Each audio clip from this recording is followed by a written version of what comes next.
rhythm put you in a trance. You can dance, just move your feet. PO2, we've got the beat bumping. This might.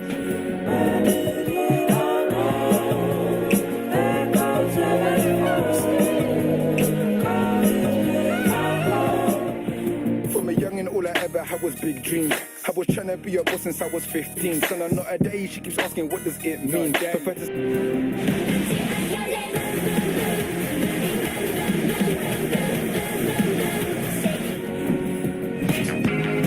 The way you kiss me, I can tell you miss me. I can tell it this. Not trying to be romantic, I hit it from the back just so you don't get attached. I like the way you kiss me, I can tell you miss me. I can tell it this. Not trying to be romantic, I hit it from the back just so you don't get attached. I like the way you kiss me, I can tell you miss me. I can tell it this. Not trying to be romantic, I hit it from the back just so you don't get attached. I like the way you kiss me, I can tell you miss me. I can tell it this. Not trying to be romantic, I hit it from the back just so you don't get attached. I like the way you kiss me, I can tell you miss me. I can tell it this. Not trying to be romantic, I hit it from the back just so you don't get attached. Yeah, hey, yeah.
Didn't even notice, no punches got to roll with. You got to keep me focused, you wanna say so.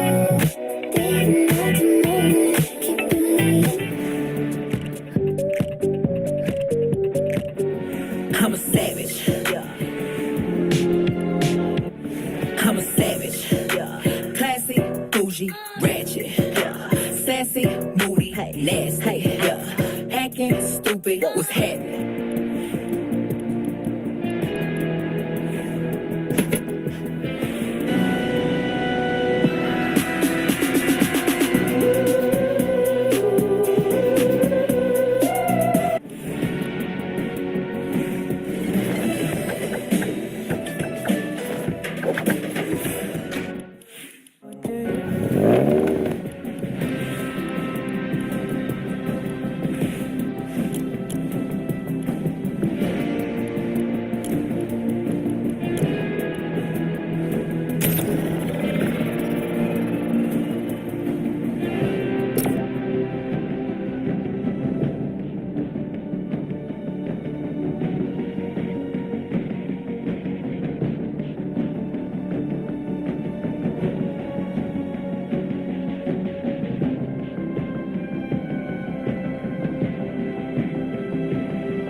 dos sufrimos de amor, ni modo, que con esta nota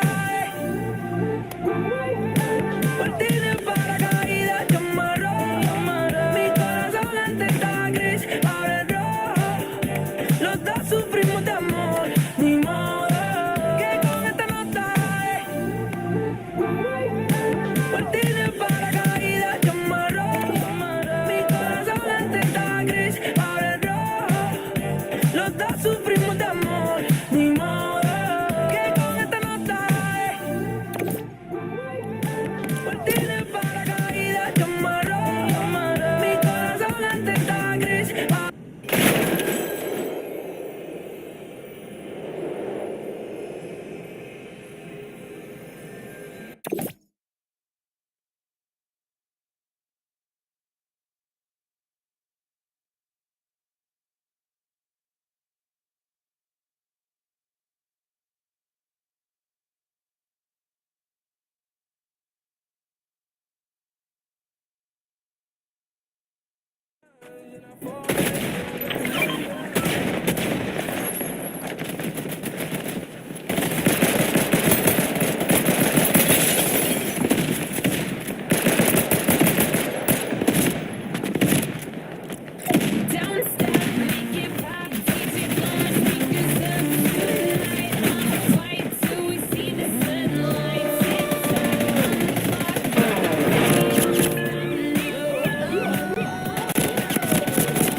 Don't stop, make it pop, DJ blow my speakers up tonight. I'ma fight till we see the sunlight. Tick tock on the clock, but the party don't stop. No. Don't stop, make it pop, DJ blow my speakers up tonight. I'ma fight till we see the sunlight. Tick tock on the clock, but the party don't stop. No.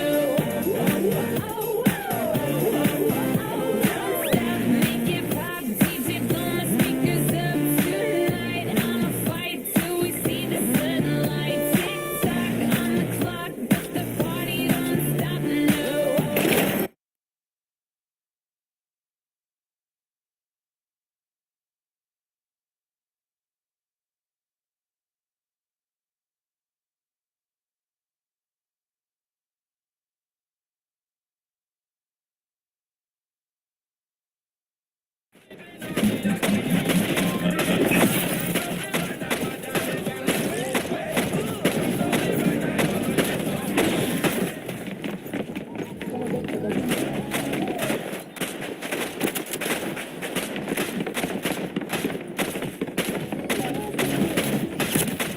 Don't stop, make it pop, DJ blow my speakers up tonight. I'ma fight till we see the sunlight. Tick tock on the clock, but the party don't stop. No. Don't stop, make it pop, DJ.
To the socks like I'm Big Papa.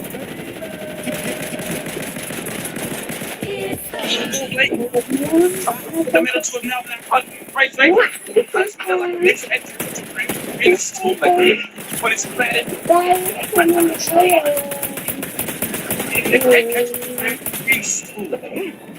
bad. It's crazy. That's my way. Those better.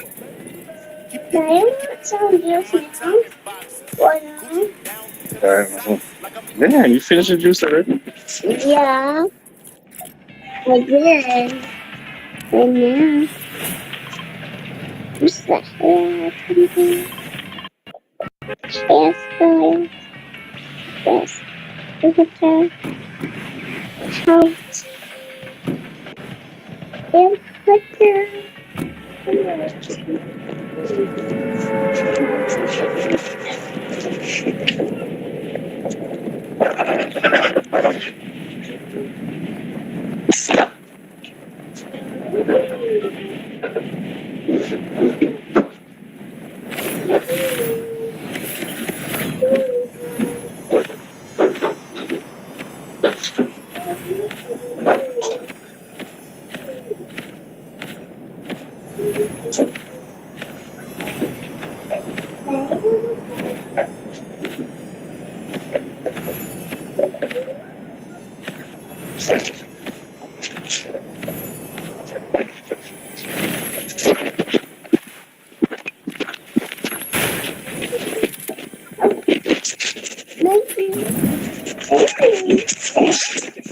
I can put this over. Oh, it's true.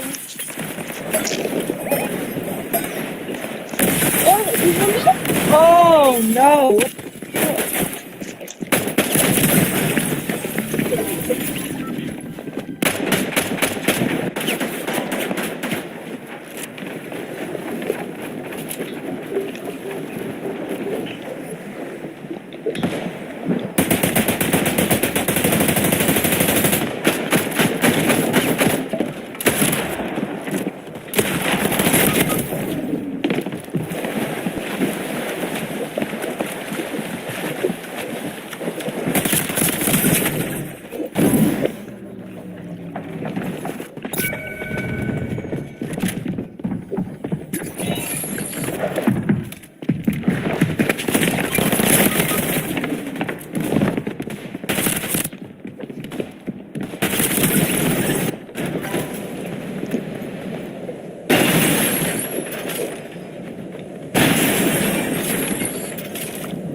I hope. Okay, what am I looking forward to when I get done this since everybody's dead? No.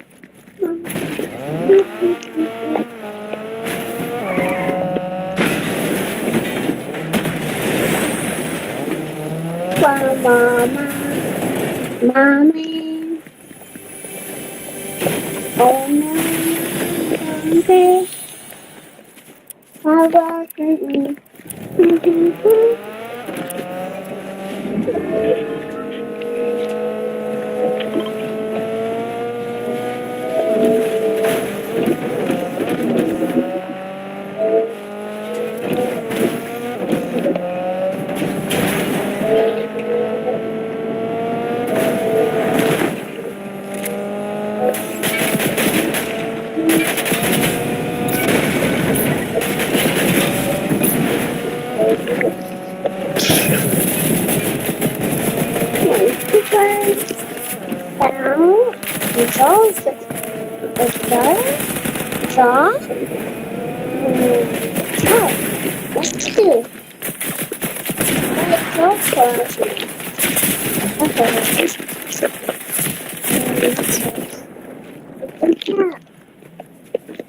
Piece of pie.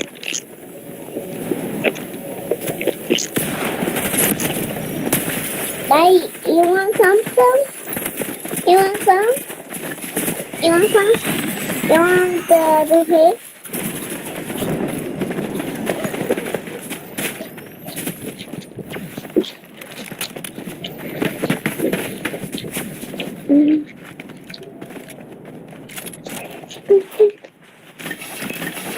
Can you guess that?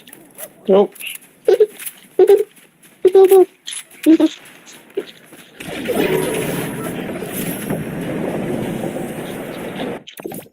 It's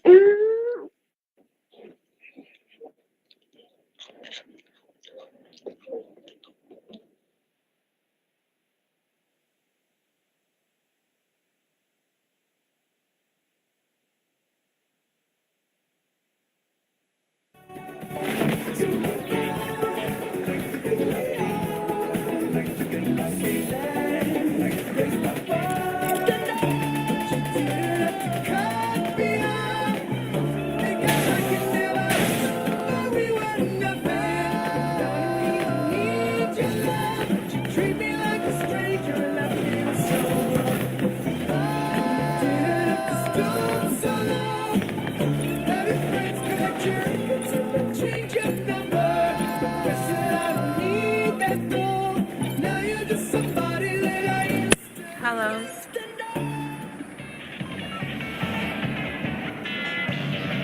Anyone have a mic?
Never mind, I ain't even gonna say it.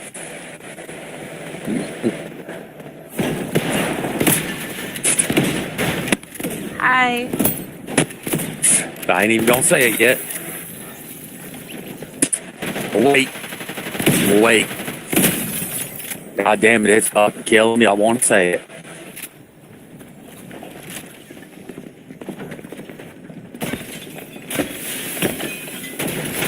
No, why you getting on the mic talking about some high? Bitch, I ain't about to be your friend. Fuck. Fuck. Okay. Just was checking which teammates had a mic or not. That's all. I don't give a shit. Okay. Good for you. Fucking care about this damn game. We're all gonna die, okay? We're not winning this bitch.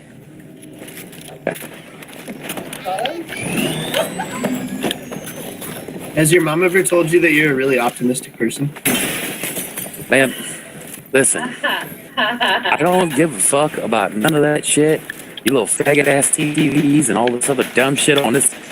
Look, this is an 8-year-old game. This game's old as fuck. This shit's for 10.5-year-olds and younger. 10 and a half. Super I want trill, to bro. push it. Super trill. No. So why are you playing it then? That doesn't make any sense.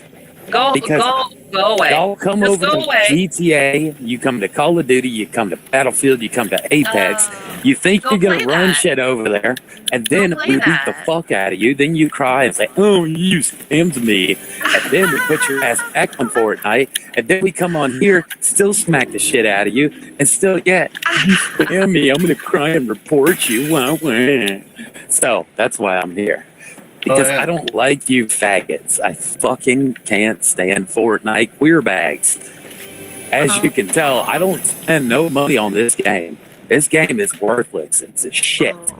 He must think that we're young, but we're definitely older than So That's crazy. here's the kicker. Here's the kicker to this game. You kid, get out of your mom's Oh my god, boy. So here's the kicker to this game. I promise you I'm not young, but check this out. You are young. So Very 90% young. of the games that y'all play, meaning that 90% of these lobbies are bots filled, all right? That means that there's only 2 to 3 real teams per match, okay? Then you've got the other 10%. That 10% is entire bots. That's how shitty this game is. That is exactly how shitty this game is. This game is terrible when they have to put bots in to pre-fill the lobbies because they don't have enough players to do that. Well, I'm going to have to agree with you on Online. that. I definitely am a Call of Duty person. I just play Fortnite because that's what my boys like. But I agree. Call of Duty is better. I will Call of have you Duty on is- that. It's way better than this shit clown game. Well, unfortunately, when you have 2 younger kids and this is what they love to play, sometimes you got to make do as a mother. That's just how life promise is. you, out of everything in this world, I'm probably your age, maybe older. I don't know about that, bro. I don't know. What year were you born? I can't exploit that information over online. Might be I don't need to weirdos. know. I don't need to know your date, your information. I just want to know the fucking year. That's all I care about. Is it? I was born in 93. 94. I'm older than both y'all motherfuckers. Get the fuck out of here. Then why are you on here with kids? Talking shit to kids? That doesn't make any sense. Yeah, Are you it even a makes dad? perfect sense. Makes perfect sense. Are you It even makes a dad? actual. I'm doubt not going it. to discuss He's probably all that. still living in his mom's basement. That's Yeah, you're right. Yeah, you're right. I do. I live in my mom's basement. I'm 500 pounds too. Anyways, I believe it. I love torturing people on this game. I do. I enjoy it. That's It's a lot of good. fun. Brings me a lot of happiness to my life. Oh, Hearing That's kids good. on here, That's all that people matters. in As general. long as you're happy. Just like Shoot. 30 minutes ago, I had somebody screaming in the fucking mic at me. And guess how old they were? My age. Holy shit, can you believe that?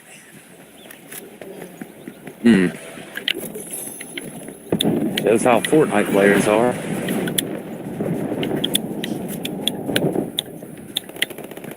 I'm Judging starting by to the think, sounds. Fuck. Oh, I'm go starting ahead. to Talk. think that it might be a you problem. Thanks for the rest. Well, here's the kicker to that. I really don't give a shit. Okay. Yeah, you've expressed that a few times. Yeah, I don't The shit care. I level don't is probably care. a 0. Yeah, it's definitely. No, I wouldn't say 0. My give a shit level is don't Negative? care, man. Yeah, it's negative. By far, it's dipping down in the negatives, man. Well, I I'm mean, really glad that we balls can agree on one thing motherfucking at deep. least, is that Call of No, Duty is I'm- definitely better. Yeah, well, then why is your goofy ass on this? I just got done explaining that to you. I have kids. Yeah, you have kids, so that doesn't explain why you're on here. Hey, I fucking love this game, dude. Fuck this It game, might be and trash, fuck you but this too. game's fucking awesome. This game's gay as shit. There's a sniper over here. Oh, fuck! They're bots. Oh, the Don't worry, boss you're is not over gonna here. fucking die. You're not gonna die. I promise. No, it's a real person. It's a Oh, boss. it's not. It's not. It's a fake person. It's not even real. All right, y'all go ahead, go over there. Oh shit, those are bots. Y'all got this. Hold on. Let's not do that. Let's not do that.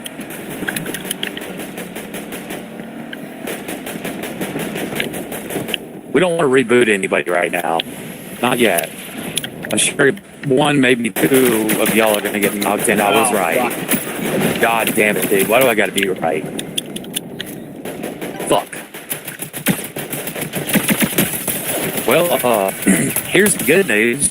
Y'all's teammate was trying to revive until I came over and snatched the van up and fucking drove off with it. That's the bad news. I guess I'm sorry. I think I should say that. I really don't know. I'm gonna watch from over here though. I'm gonna spectate, see how y'all are doing. Y'all are doing good. I've got one knocked. Okay. Y'all are doing good. Oh, y'all killed the whole team. Good job. Good fucking job, dude. Y'all did good. Holy shit, I'm proud of y'all. I'm so proud of y'all, man. We're doing it. We're fucking doing it. You hear me? Fucking doing it. What'd you say? Fucking killing it. Here, hang on. I need to go over here and look. I need to see if these people over here are real. I'm gonna take a look over here. No, they're pretty fucking fake now. Look at them. They can't even build.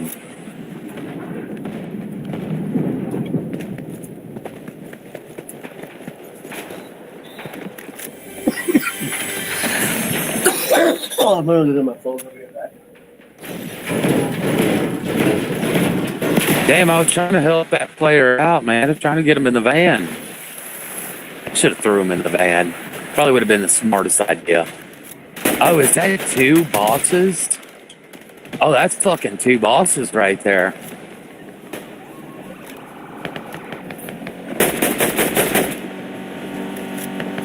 Hey, look, they're bots, man. Get down there and fucking fight them. Get down there and fight them.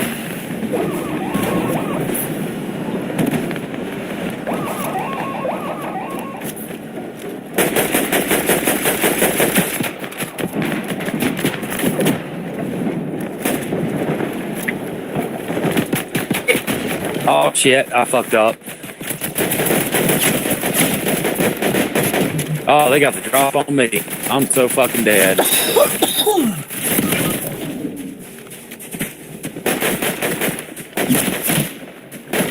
I started reviving y'all right there. I knew that was coming. Here, let me get in the van. Oh, look, they got me. The jig's up. They know where I was at. Fuck, y'all are all dead. Damn, let's go. Thanks for the follow, man. Dang, let's do this. All right, let's ready up. Come on. Let's run it back.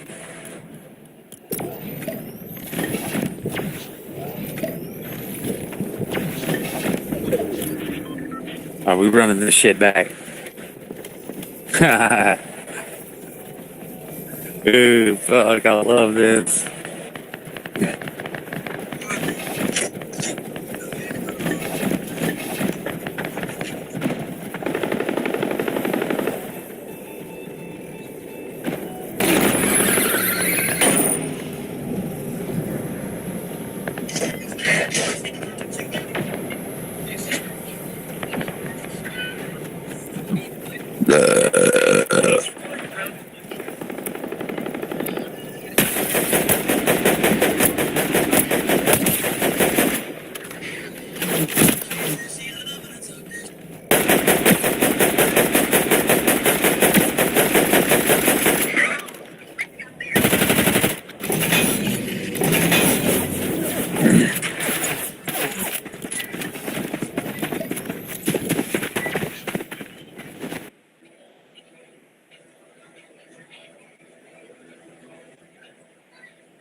This motherfucker. What the fuck, man? It shit kills me.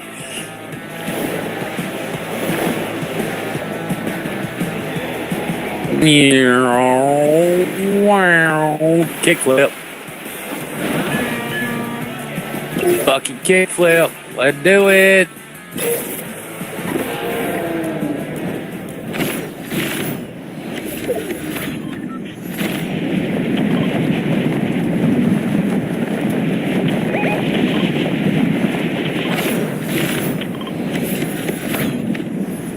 Nah, hell no. Let's go back to Spawn Island.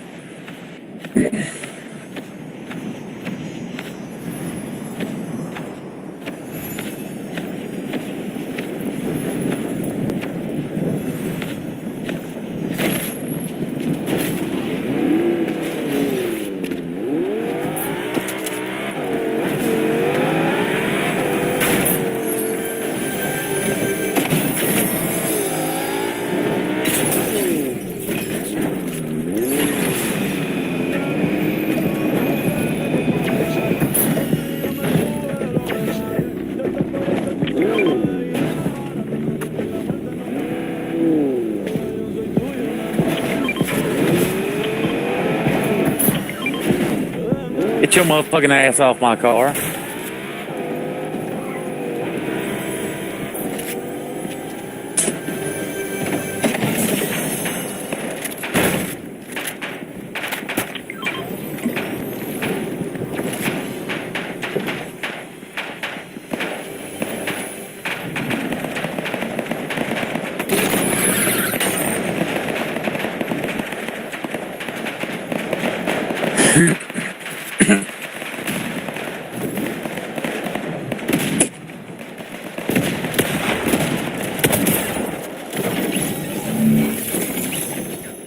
Baby.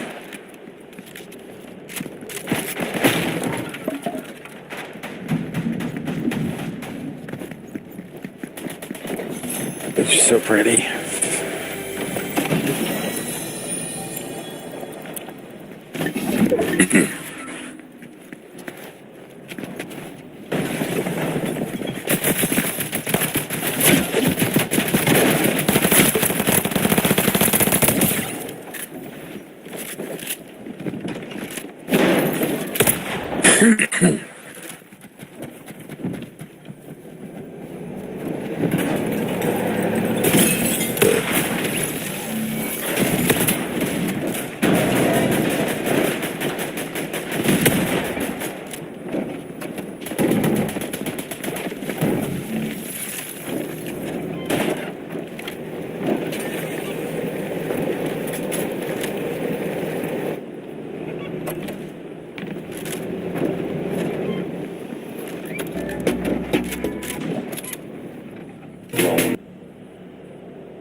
Being judged.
Go, go, Power Rangers!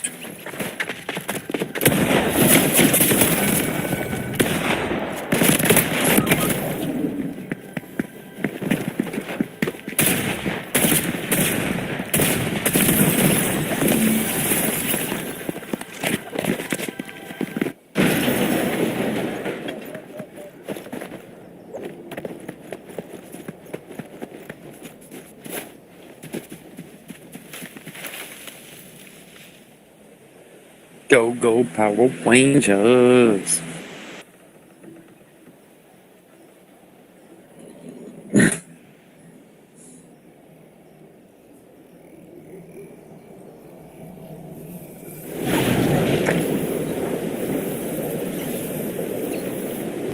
Baby. Hey, girl. Hey, little girl.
Need to keep yourself muted.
Go, go, go, go, go, go.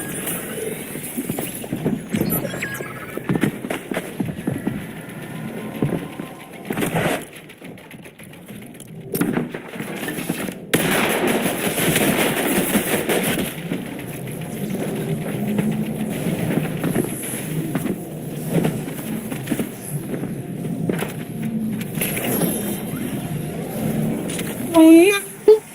Oh no. It's the Philippines come next to me.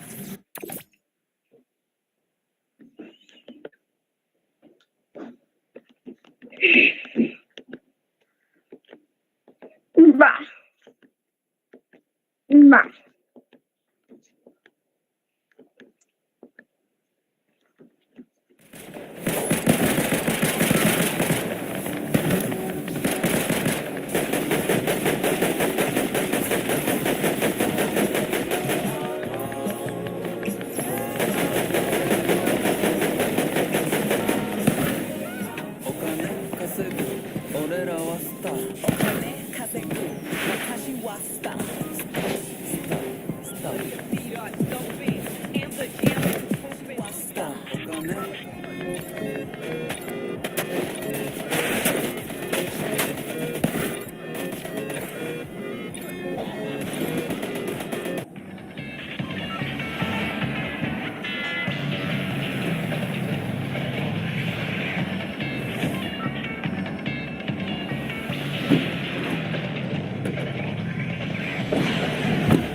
Yeah. Buy it all. Actually? Oh my gosh, whole team on me. Alright, thank you. What? You're buying all of this? Yeah. Okay, here, take it. I don't even want it. Oh, what about your tickets, dude? You're the best brother ever. You're the best brother ever. What is that box? Chocolate, you wanna buy it? Why are you selling chocolate? For a fundraiser for school. How much is it? $2.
Cabello, pero como que fue, ya fue, ya fue, ya fue, ya fue.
Really? No, no, you gay. Jimmy, you gay.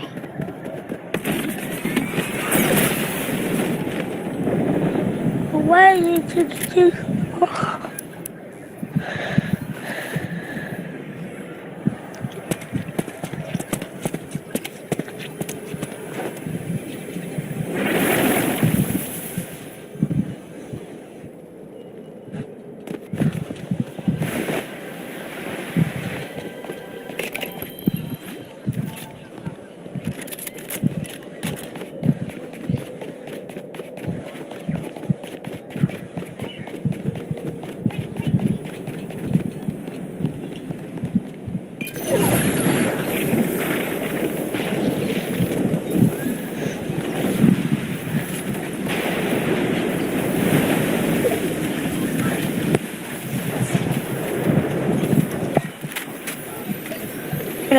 Can I unblock you guys first?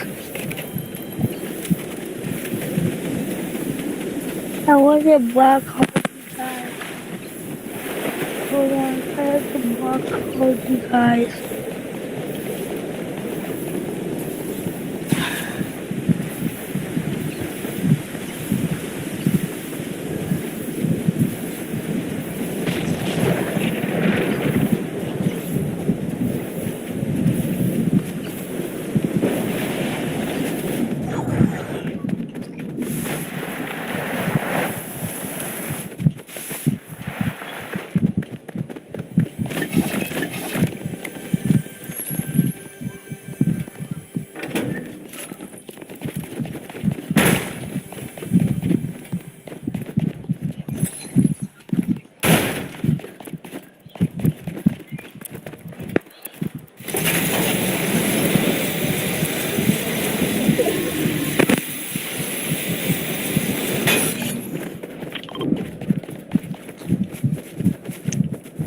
La la la la la la la la la.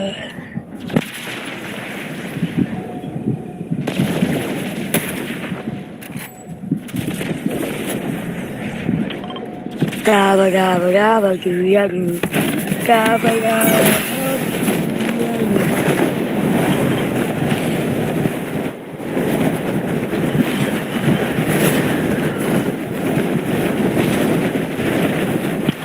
Da da da da da.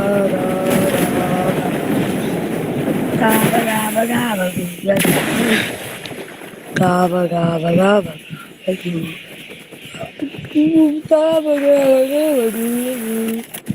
goo ya goo. Go ya, baby. For your body cold. So go goodbye, my cold. Remember the cold, my baby cold.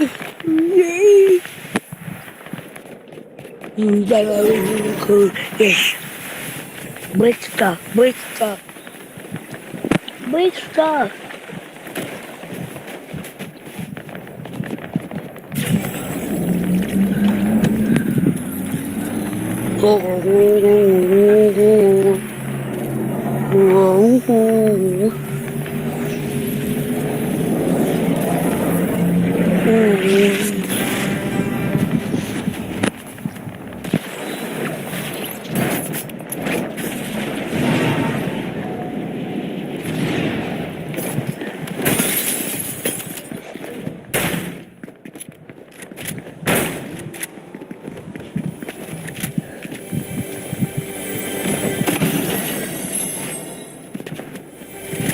You know what I'm talking about? Yeah.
I know you killed me.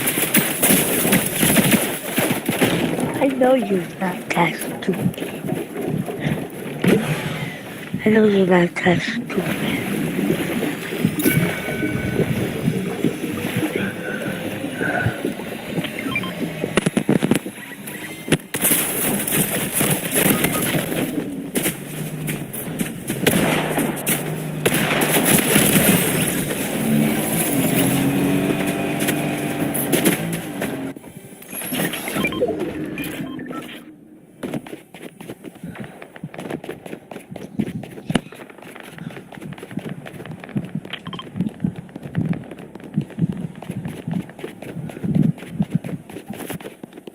No, no, no, no, no, no, no, no, no, no.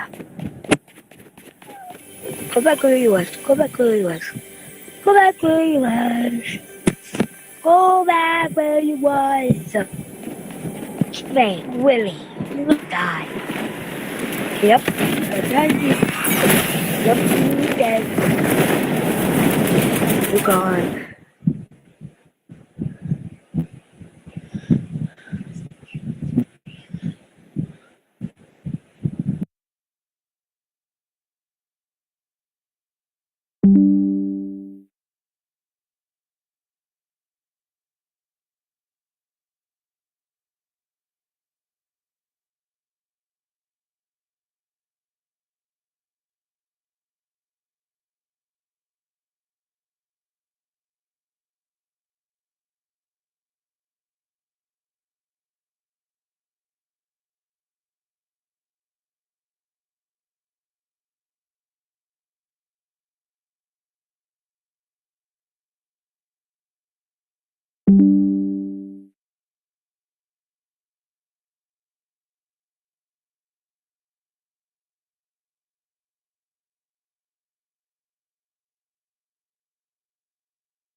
Mi trabajo es fácil porque uso Clica. Así es como llevo el control de todas mis tareas. Empiezo.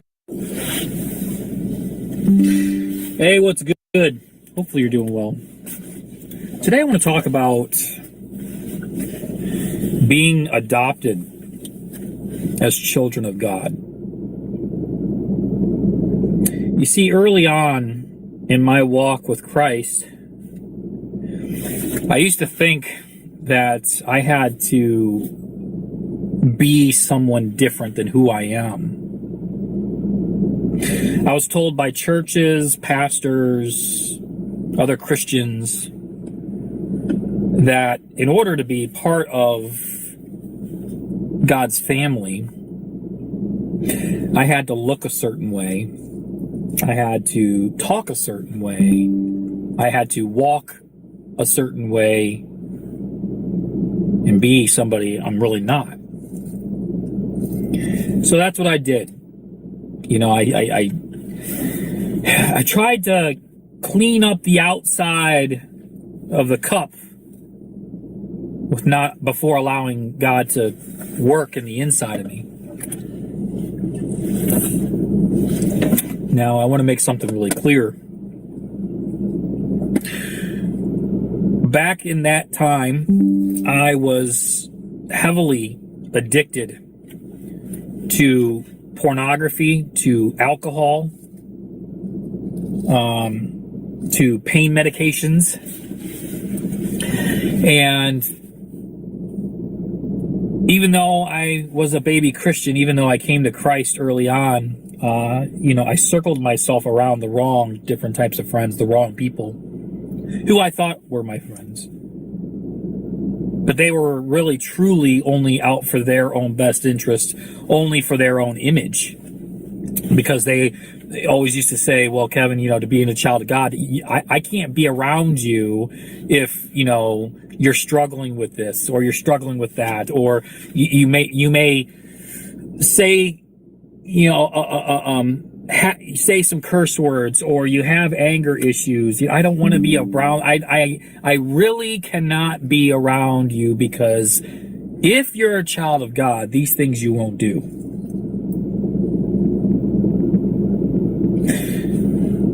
Now, I firmly believe God will shape us and mold us to the image of Christ through our sanctification process, that over time, with God's help, if we're willing to submit these things to the foot of the cross, I believe that He can help us. He's helped me get out of addictions of alcoholism and pornography, a very deep, heavily addiction to pornography, where I was hours upon hours a day addicted to this. And I still slip up with certain things such as lust. I'm not perfect. I'm still a work in progress. I have anger issues, especially when I'm driving. I need to find more patience. It's not easy, but I do know that I personally can see the work of God through my life. But I was listening to all those people who were saying in the beginning that if you want to be part of the family of God, if you want to be adopted as a child of God, then you need to clean your life up. Friends, we don't clean up our life before we come to Christ. God loves us, and He loves you so much that He wants you just as you are right now, with all of your fears, all of your failures, all of your mistakes, all of your struggles, all of your addictions, all of your hurt. And he wants to meet you there, right there where you're at, and love you, save you, and help you. Thankfully, years later, I come to the realization that I needed to get to the end of myself and realize that I can't save myself. If I want to be part of God's family, if I want to be part of the adoption of the children of God, then I need to fully rely on the finished work of Jesus Christ adopting us. Not because what we can do for him, not because of what I can strive to do to better, to put down, to stop, to change. That's like saying, as a father to my daughters, I'll love you only if you obey me, only if you believe, only if you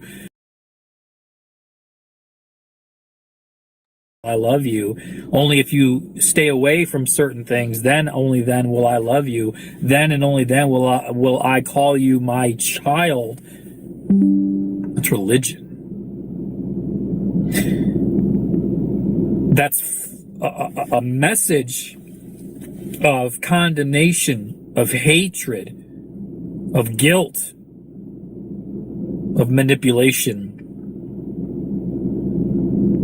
Where Jesus' message of grace is redemption, love, compassion, mercy, grace, peace, joy. I wrestle with that because I grew up without a father. I grew up not having some kind of father figure in my life, and in and out of foster care, in and out of the state, jumping from house to house, school to school, until I joined the military, and just to try to have some kind of stability in my life. And I say all this just because it's like so many people have a message of, if you want to become a child of God, if you want to become adopted into the family of God, then you must look a certain way. If you want to be part of this group, you got to put some stuff down. You got to stop saying these things. You got to stop acting this way. You got to stop talking that way. You got to change if you want to be part of this adopted family. I've even been seeing this heresy, because that's exactly what it is, creeping into online communities, online teachers, online pastors, prophets, people talking about, if you want to, make the rapture, if you want to go in the rapture, you got to make sure you're living a holy life. You got to make sure that you're not sinning. If you want to go in the rapture, if you want to be with Jesus, otherwise, if you're a Christian and you're not living a holy life, then you could be left behind and possibly still go to hell. Even up to the point of, I've been hearing lately, people who are even divorced won't make the rapture of the church.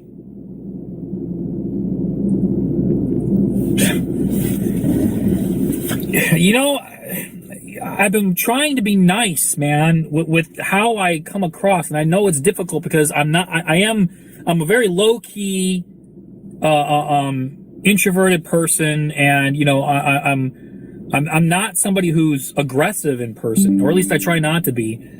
But often it's just like I've been seeing things creeping in the church and the online communities, and I'm just like, I'm wanting to scream from the rooftops. But every time I say something, even in a kind, polite manner, like I get, all these people that are just coming after me and saying, you need to shut up, man. You need to stop. You need to chill. This is about community. We don't want to break up the community.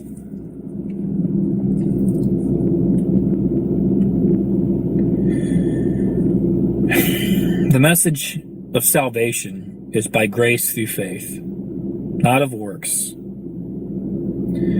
There's only one way to be saved and one way to be kept saved, and that is by believing in the finished work of the death, burial, and resurrection, and the blood shed for the forgiveness of all of our sins. Not our past, not just the ones we're still wrestling with, all sins, past, present, and future, and relying on the finished work of Jesus Christ and Him crucified alone.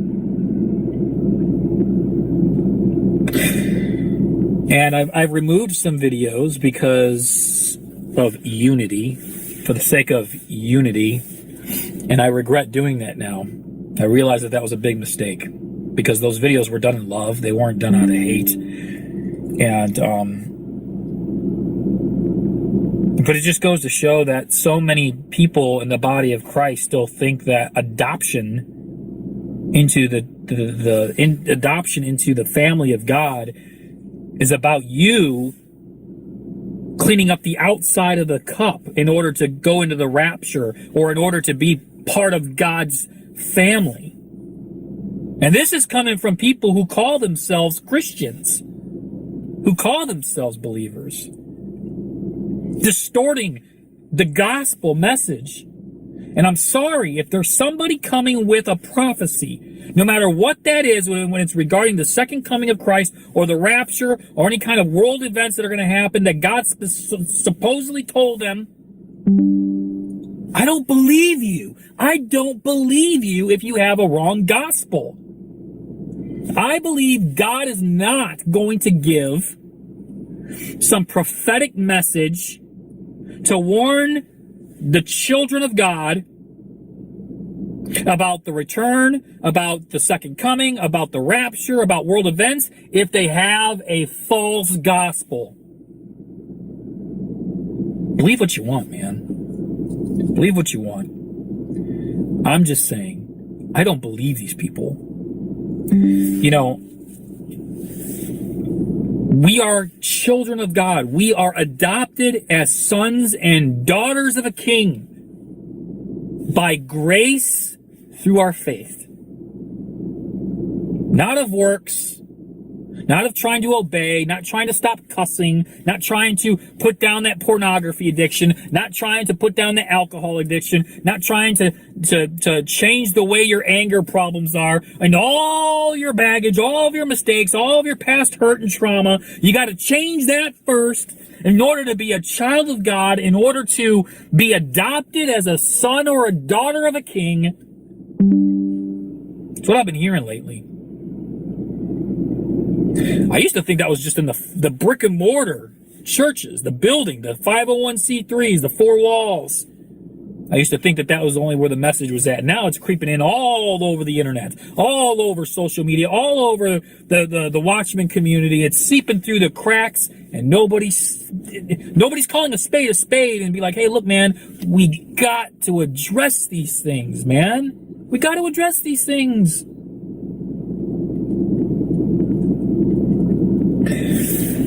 You're a child of God. You're adopted, not because of what you do, but because what He's already done. We don't deserve it, but He does it anyways because He loves you unconditionally.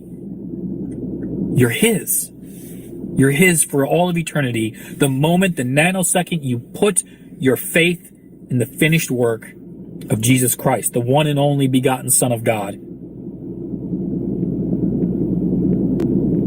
So next time someone comes to you, whether in person or online, and says, in order to make the rapture, in order to go in the rapture, in order to go to heaven, in order to be in right standing with God, in order to be adopted as a son or daughter of a king, you must clean up the outside of the cup. You must get your life in order. You must change your behavior. Toss that shit out the window.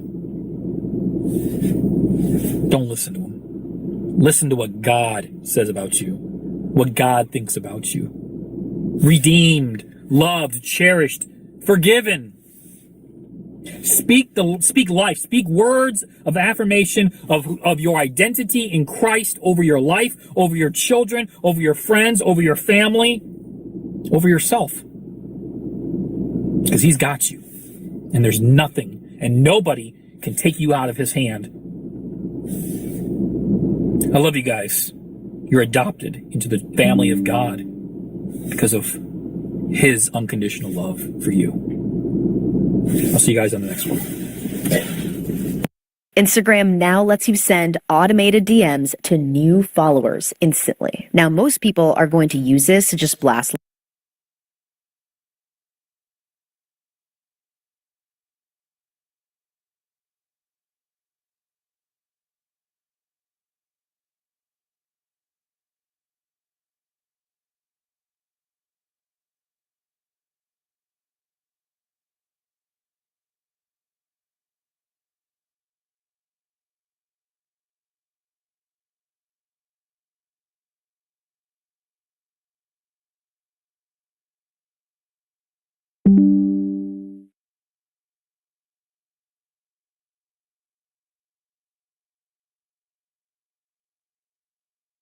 President Trump is expected to meet with Ukrainian President Volodymyr Zelensky on the sidelines of the World Economic Forum in Davos. And the president's envoys are set to meet Russian leader Vladimir Putin in Moscow. This is the latest round of negotiations on the war in Ukraine. It has been a big... Whether the Board of Peace, through its to the Munich Security Conference early last year, when he went and basically said that Western Europe is basically in the midst of social decay. And so you are seeing a huge pivot away from those historic allies because the United Nations is always having had tremendous potential. And if anything, this was, to me, the softest critique I've heard from him on the United Nations. Let me play it for you guys. Out of many the White House helped develop. And he talks about... I've always said the United Nations has got tremendous potential, has not used it. But there's tremendous potential in the United Nations. And you have some great people at the United Nations. But so far it hasn't. You know, on the 8 wars that I ended, I never spoke to the United Nations about any of them. And you would think that I should have. You would think they could have done those 8 wars, but they couldn't have. And they tried, I guess, in some of them, but they didn't try hard enough. But there's tremendous potential with the United Nations. And I think the combination of the Board of Peace with the kind of people we have here, coupled with the United Nations, can be, you know, something very, very unique for the world. We don't know what in conjunction means, given that the White House has pulled out of many UN organizations and aid organizations. What are you going to be looking for, Megan? I mean, I think that he's not wrong that sometimes the UN is slow to move on things. It's a very bureaucratic organization. I don't think that means we should just write it off completely, which I don't think he is suggesting here either. And I think the European allies agree with you because they're not at the Board of Peace.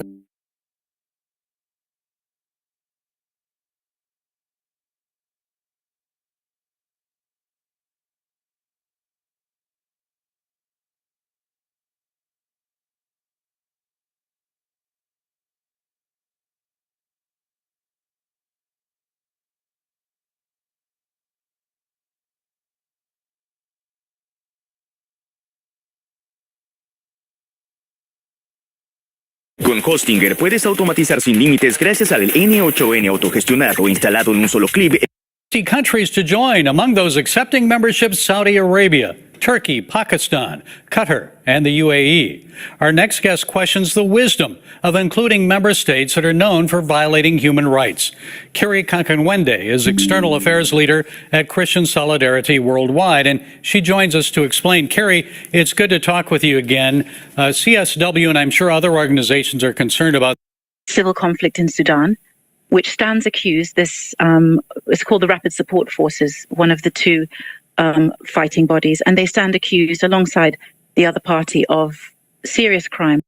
And we know for many years Qatar has supported the Hamas terror group, Turkey as well. So why should we be concerned about them sitting on the peace board? Yes, different communities around the world. I mean, these terrorist organizations, they're not just seeking to terrorize specific groups, but also undermine democracies, Western democracies. And so to give these countries a free pass to something as prestigious as have a lot of money.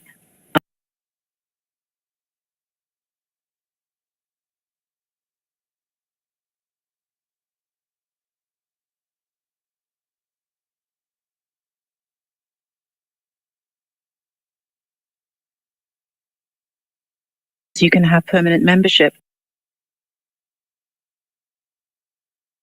And these countries have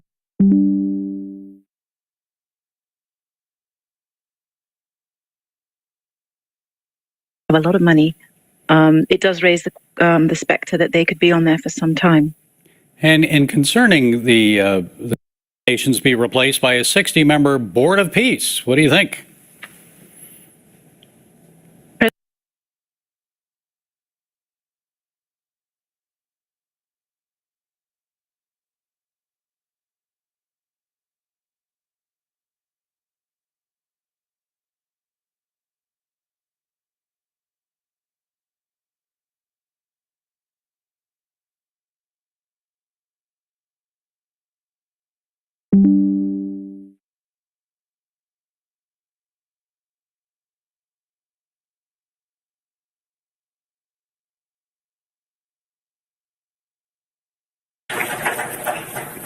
The Minister of Foreign Affairs of the Kingdom of Morocco.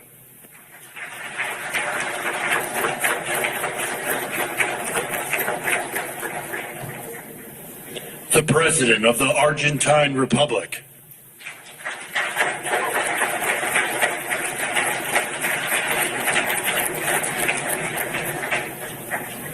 The Prime Minister of Armenia.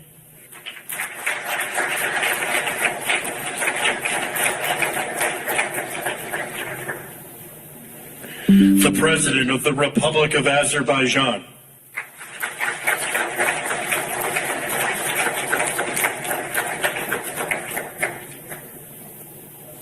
The Prime Minister of the Republic of Bulgaria.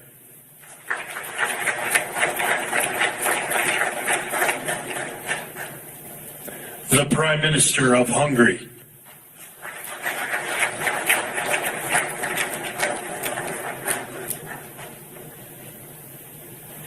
The President of the Republic of Indonesia.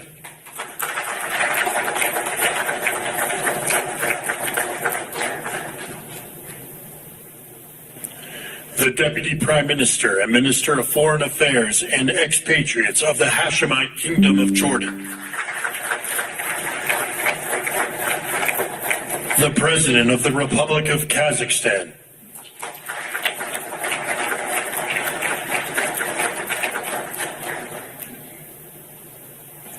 The President of the Republic of Kosovo.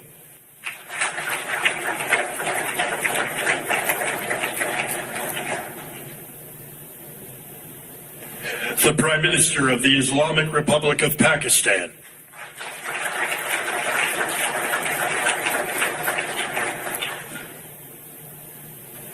The President of the Republic of Paraguay.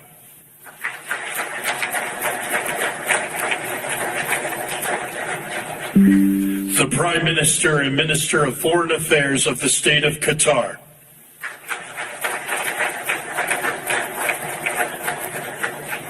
The Minister of Foreign Affairs of the Kingdom of Saudi Arabia.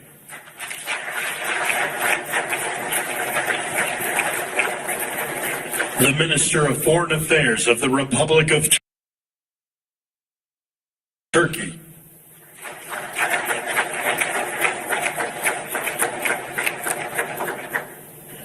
The Special Envoy to the United States for the United Arab Emirates.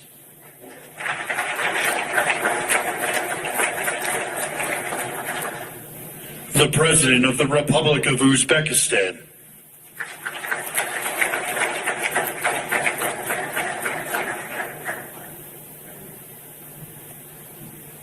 The Prime Minister of Mongolia.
Please welcome the Chairman of the Board of Peace, the President of the United States of America, Donald J. Trump.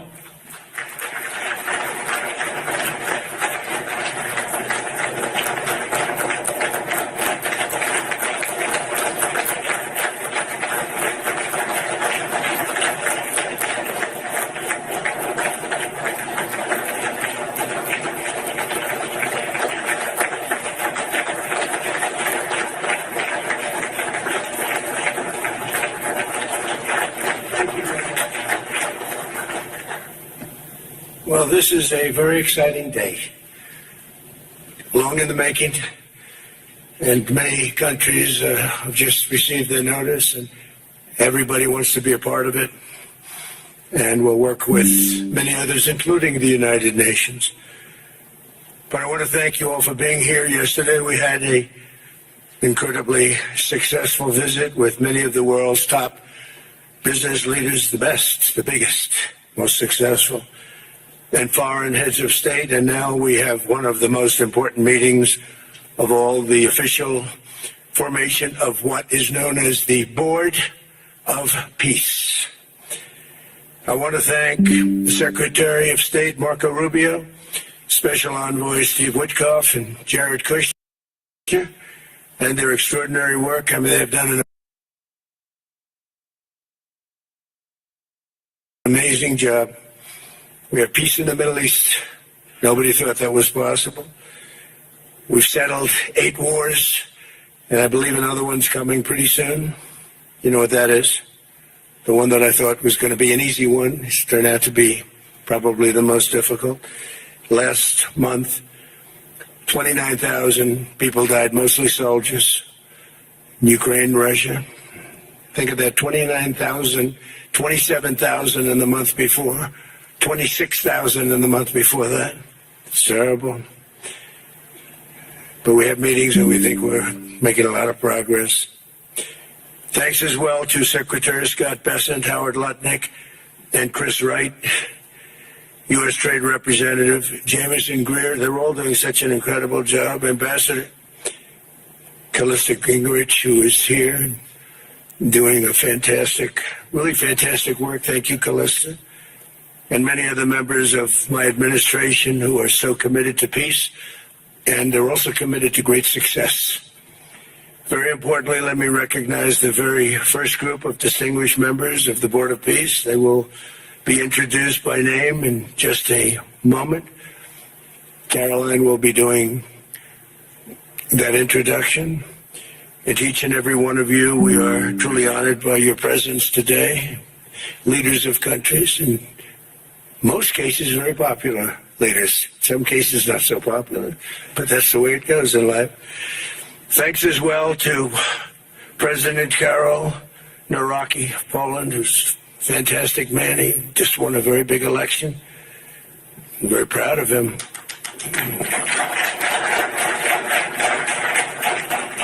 Amazing.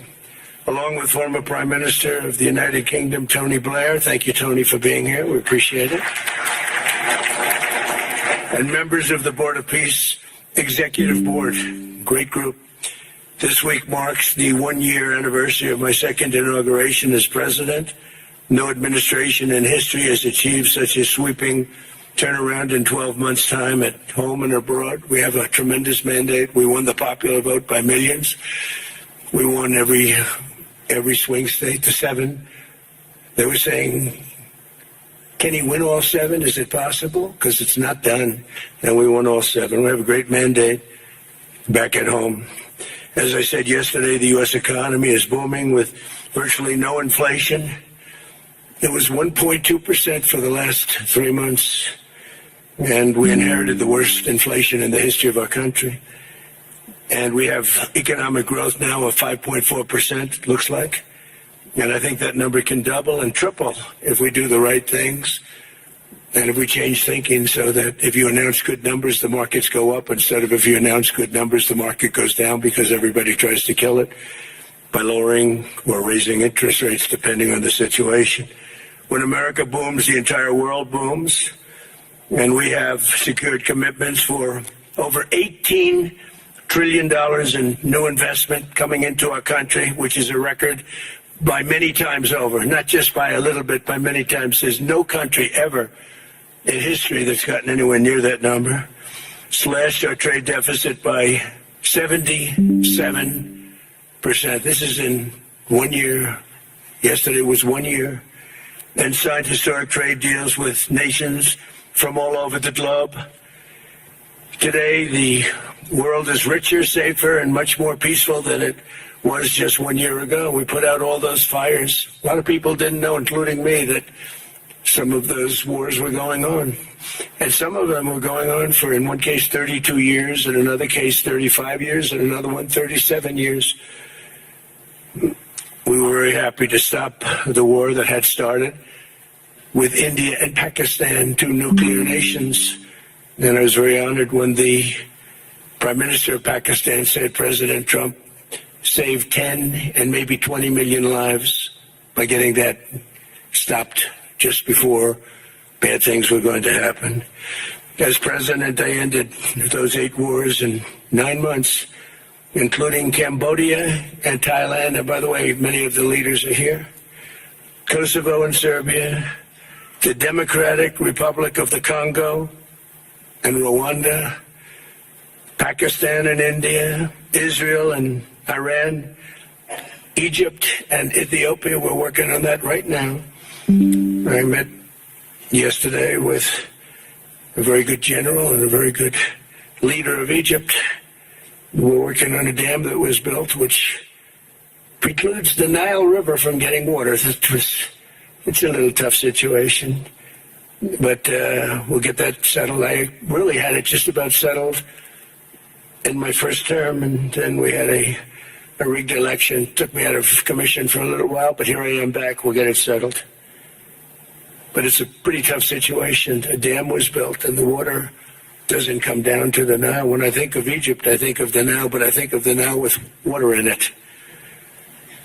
Armenia and Azerbaijan, who, I mean, a lot of these leaders have become my friends. They become my friends. They're here. And, of course, the war in Gaza, which is really coming to an end. We have little fires that we'll put out, but they're little. They were giant, massive fires, and now they're down to little fires, so we can put them out very easily. We have 59 countries that are involved in peace in the Middle East. Many of them not in the Middle East. They're near the Middle East, but they're not in the Middle East. And many have said that if Hamas doesn't do what they promised they would do, and I think they probably will, but they were born with rifles in their hands, literally born. At first they had a rifle put into their hands, but they have to give up their weapons, and if they don't do that, it's going to be the end of them. But many countries have told me we want to go in and do it, and they really aren't countries that you traditionally think of as being involved in that.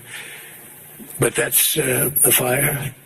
Hezbollah in Lebanon, we have to do something about that. But these are, I call them remnants. They're small remnants compared to what it was before. It was massive, large, powerful countries fighting each other. In another great victory for the ultimate goal of peace in June, we obliterated Iran's nuclear enrichment capacity with Operation, we call it Operation Midnight Hammer. It was midnight, it was dark, no moon, and every single one of those bombs from the B-2 bombers hit the air shafts and went deep into the earth and totally obliterated everything that they were doing. They were 2 months away from having a nuclear weapon. We can't let that happen. And Iran does want to talk, and we'll talk. We've also hit ISIS in Syria, and very strongly, as you know. In my first administration, I took out al-Baghdadi, the founder of ISIS, and he was trying to start it up again because due to the tremendous talent of General Raisin Kane, as I call him, he wiped out ISIS in a period of 3 weeks in my first term. You know, we had a great first term, but the second term is, I think, blowing it away, actually. But we took out ISIS, and we hit, it was gone, but during the Biden administration, it formed again a little bit. We hit it very hard in Syria. And Syria, by the way, I spoke with the president, is making a lot of progress, tremendous progress, actually. We're very happy about that. We took off all sanctions, which gives them a chance to breathe. And he is working very, very hard, and I think he's going to put it all together. So many things are happening, many good things. Threats to Europe and America, the Middle East, and other places are really calming down. It's a lot different than it was just 1 year ago. Just 1 year ago, the world was actually on fire. A lot of people didn't know it. And in Nigeria, we're annihilating terrorists who are killing Christians. We've hit them very hard. They've killed thousands and thousands of Christians. What's that all about? Much of this unprecedented success is possible because I rebuilt our military in my first term, and now we're making it even stronger. We have a budget of over $1 trillion this year, and next year we're going to $1.5 trillion. Our country's never done better economically. We're taking in numbers that we've never taken in, not only the fact that the investment is at 18 trillion plus, but where our jobs numbers, everything is, I think, maybe better than ever before. I think you're going to see and a lot of you are investing in our country. I think you're going to be extremely happy with your investments. I think you'll see numbers like you haven't seen before. I also secured commitments from virtually all NATO allies to increase their defense spending to 5% of GDP. Everybody but Spain. I don't know what's happening with Spain. Why would they not do that? They want a free ride, I guess, huh? Every country but Spain increased to 5%. I don't know why. We're going to have to talk to Spain. With America's renewed attention to security of the Western Hemisphere, I've stopped the invasion on our southern border and designated the drug cartels as foreign terrorist organizations. And you probably saw that we've virtually stopped almost 100% all drugs coming in by water. And now we're going to stop them on land. The land is easy. The water is tough. But that's down now. I heard it just last night. It was 97. Now it's 98.1%. And we're trying to figure out who are the 2% that are willing to get into those boats. I don't think they watch television or the news. But we've taken out almost 100% of all of the drugs coming into the United States by water. And now we'll, I think, very easily stop them on land. That's the easy part. We wanted to wait till the other was taken care of. And earlier this month, thanks to the unrivaled skill, power, and might of the U.S. military, we have the most powerful military in the world by far. We captured the outlaw dictator, Nicolas Maduro, and the people of Venezuela are very happy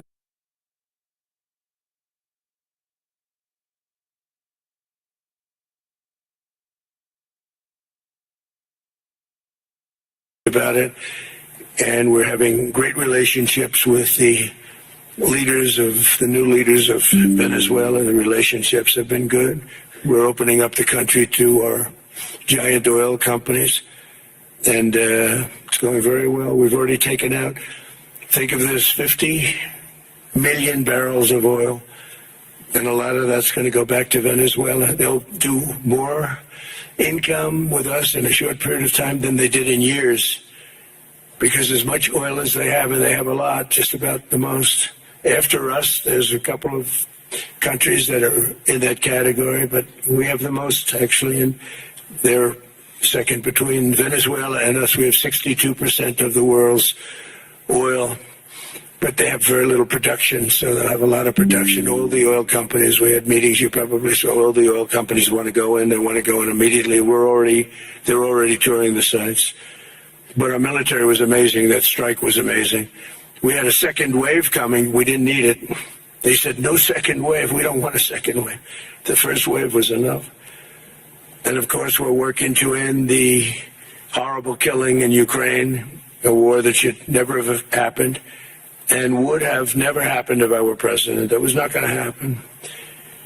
I used to speak to Vladimir Putin about Ukraine, and it was the apple of his eye, but he would never have ever done it. It's about, you can't do that, Vladimir. As part of this historic record of major peace initiatives, today we're announcing more details regarding the Board of Peace, so important. This board has the chance to be one of the most consequential bodies ever created, and it's my enormous honor to serve as its chairman. I was very honored when they asked me to do it. We had an idea to do it, and then they came. They said, "You be the chairman." And but I take it very seriously. We have a great group of people, and incredible young people that are leading it from within. It's running beautifully. Started already, and every country, just about every country, wants to be a part of it. And we just sent out the letters a couple of days ago, and these are just the countries that are here. They happen to be in Davos. So we said, we'd be honored if you wanted to join us up on the stage. And it's really great. They're friends of mine, I think. Let me see. Yeah, every one of them is a friend of mine. A couple I like, a couple I don't like. No, I like, actually, this group, I like every single one of them. Can you believe it? Usually I have about 2 or 3 that I can't stand. Usually I have 2 or 3 that I don't like. I don't find them up here. I like every one of these people. No, they're great people. They're great leaders. And the Board of Peace is composed of leaders, the top leaders in the world, actually. Last October, we released a plan for the permanent end to the conflict in Gaza, and I'm pleased to say that our vision was unanimously adopted by the United Nations Security Council late last year. Under phase 1 of this plan, we have painstakingly maintained that Gaza, and we're going to have it very strongly, and that's what we have, maintained the Gaza ceasefire, delivered record levels of humanitarian aid. We've given aid, you used to hear all the people who were starving, and it was terrible. Now we have, you don't hear that anymore. We've delivered record levels of humanitarian aid. I want to thank the United States, but I want to thank some of the countries that are sitting right up here, because they've sent great aid also in the form of money, where we go out and purchase food, and you don't hear those stories anymore with people starving. And secured the release of all 20, we secured the release of all 20 living hostages. Now I want to thank Steve Witkoff and Jared and everybody for working so hard. They worked so hard, but there were 20 remaining living hostages. Now we got hundreds out, but the last 20, I said, boy, that's going to be a tough one. I said that a year before, and it was a tough one, but we got them. Got all 20, every one of them. And we had also about 28 that were dead, but the parents wanted them just as though they were living, just as much. Some cases it almost seemed more. It was amazing, actually, the love. But their boy had been killed in just about all cases, young men. Their boy had been killed, and they wanted the body of the boy, and it looked like it couldn't be done. And with the exception of one, and we're close on the track of that. We've got them all, every single one of them, which is amazing. That's a rough job. That was a rough job. And I've been very clear that Hamas must return that last remaining deceased hostage as well, and that will be the full commitment. And then we get on to other things, and we're committed to ensuring Gaza is demilitarized, properly governed, and beautifully rebuilt. It's going to be a great plan, and that's where the Board of Peace really started. And I think we can spread out to other things as we succeed with Gaza. We're going to be very successful in Gaza. It's going to be a great thing to watch, and we can do other things. We can do numerous other things. Once this board is completely formed, we can do pretty much whatever we want to do, and we'll do it in conjunction with the United Nations. I've always said the United Nations has got tremendous potential, has not used it. But there's tremendous potential in the United Nations, and you have some great people at the United Nations. But so far it hasn't. You know, on the 8 wars that I ended, I never spoke to the United Nations about any of them. And you would think that I should have. You would think they could have done those 8 wars, but they couldn't have, and they tried, I guess, in some of them, but they didn't try hard enough. But there's tremendous potential with the United Nations, and I think the combination of the Board of Peace with the kind of people we have here, coupled with the United Nations, can be, you know, something very, very unique for the world. It's for the world. This isn't United States. This is for the world. As everyone can see today, the first steps toward a brighter day for the Middle East and a much safer future for the world are unfolding right before your very eyes. Together we are in a position to have an incredible chance. I don't even call it a chance. I think it's going to happen. To end decades of suffering, stop generations of hatred and bloodshed, and forge a beautiful, everlasting, and glorious peace for that region and for the whole region of the world, because I'm calling the world a region. The world is a region. We're going to have peace in the world. And boy, would that be a great legacy for all of us. Everybody in this room is a star, or you wouldn't be here. There's a reason that you're here, and you're all stars. You're the biggest people, the most important people in the world, most powerful people in the world. And when you use that genius that you have, that very unusual, very inspired genius, when you use that for peace, the opposite of peace has no chance. So I just want to say it's tremendous to be with you, and I think this is something that we're doing that's very important. This is the most important. I was so looking forward to being here, and yesterday was a tremendous success. A lot of good things happened, but this was something that I really wanted to be here and do, and I could think of no better place because so many people were together. And now to bring the Board of Peace into full force, I ask Sheikh Isa of Bahrain and Foreign Minister Barita of Morocco to join me in signing and ratifying the Board of Peace Charter. Thank you very much, everybody. Appreciate it. Thank you.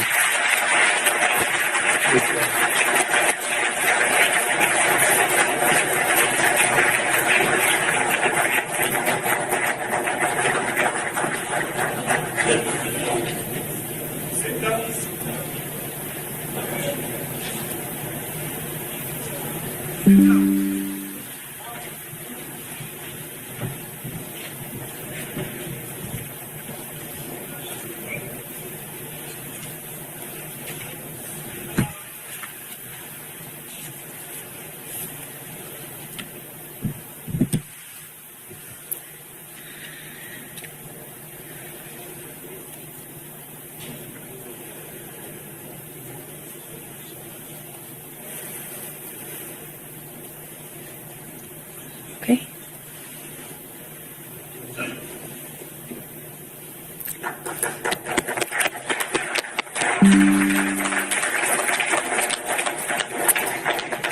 Congratulations, President Trump. The charter is now in full force, and the Board of Peace is now an official international organization.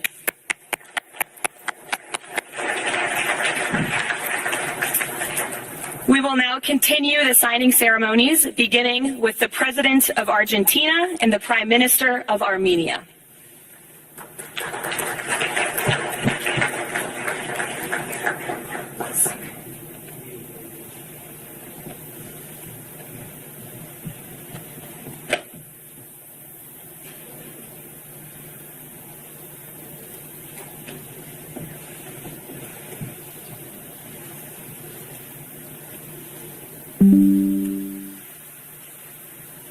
Great.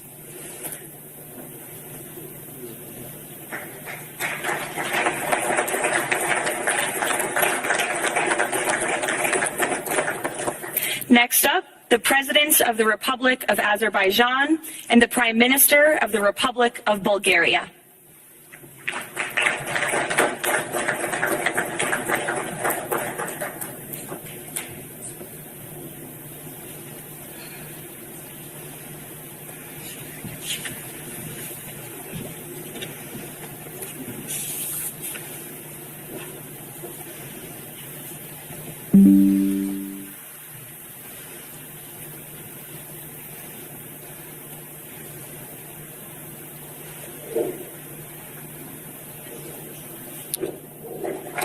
you.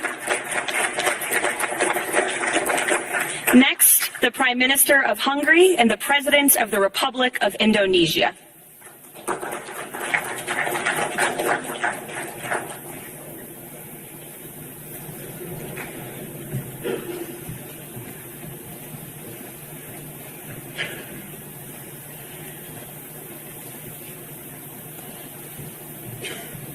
Tough guys. It's easy, right?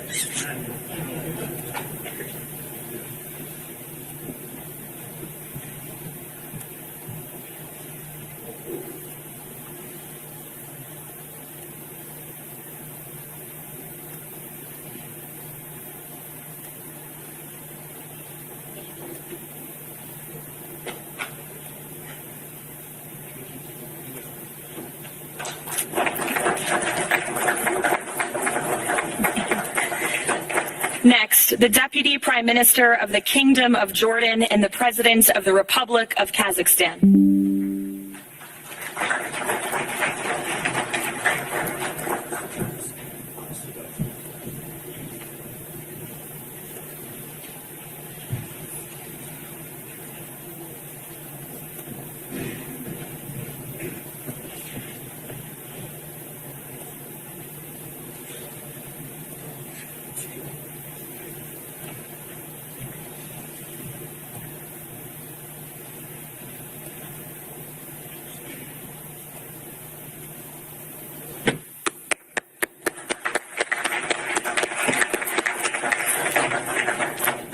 Next, the President of the Republic of Kosovo and the Prime Minister of the Islamic Republic of Pakistan.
That's it.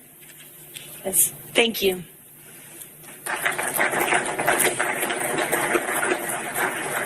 Next, the President of the Republic of Paraguay and the Prime Minister of the State of Qatar.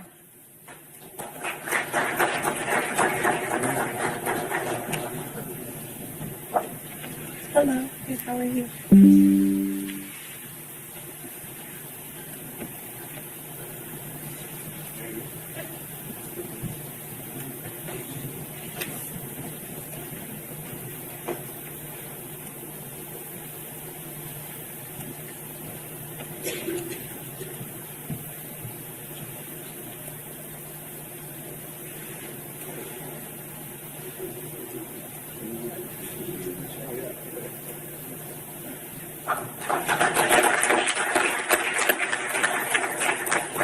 Next, the Minister of Foreign Affairs of the Kingdom of Saudi Arabia and the Minister of Foreign Affairs of the Republic of Turkey.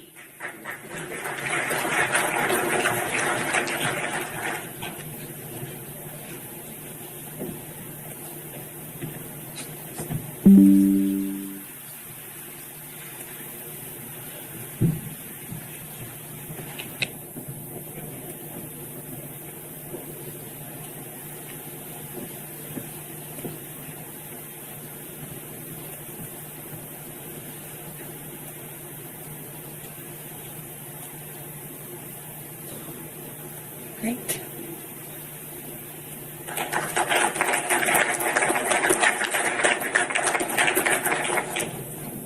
Next, the Chairman of the Executive Authority Affairs of the UAE and the President of the Republic of Uzbekistan.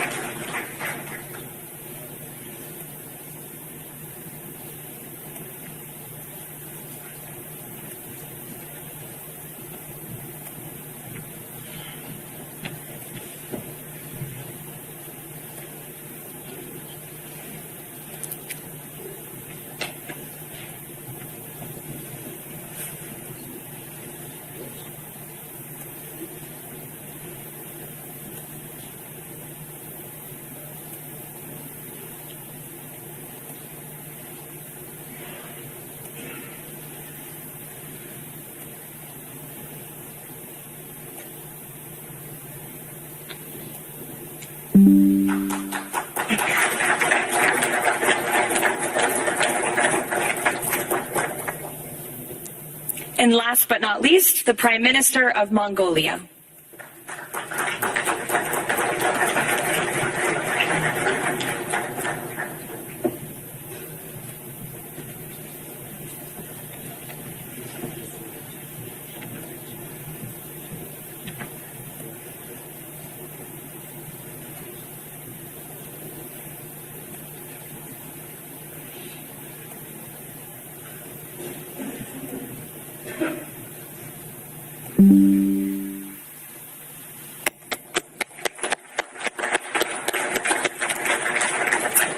Congratulations, everyone. This concludes the signing ceremony. If President Trump and all of the Board of Peace members could please join the President around the table. The President is now going to sign the inaugural resolution that will resolve the Board of Peace's Gaza mandate per the United Nations Security Council Resolution 2803.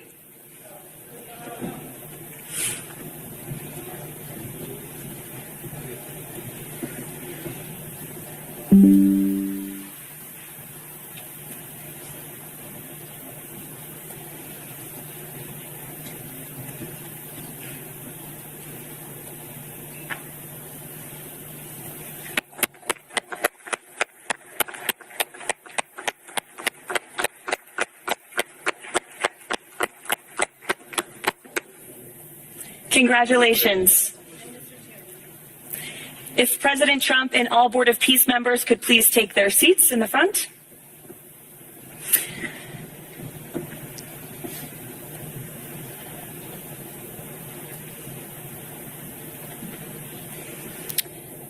Now it is my honor to introduce the United States Secretary of State Marco Rubio, who will speak about President Trump and his accomplishments. Without further ado, Secretary Rubio.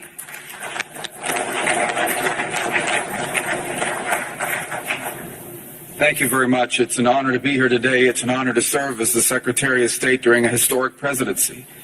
And it's a historic presidency because the President of the United States, Donald J. Trump, is someone who is not limited by what others say is possible or what others say is impossible.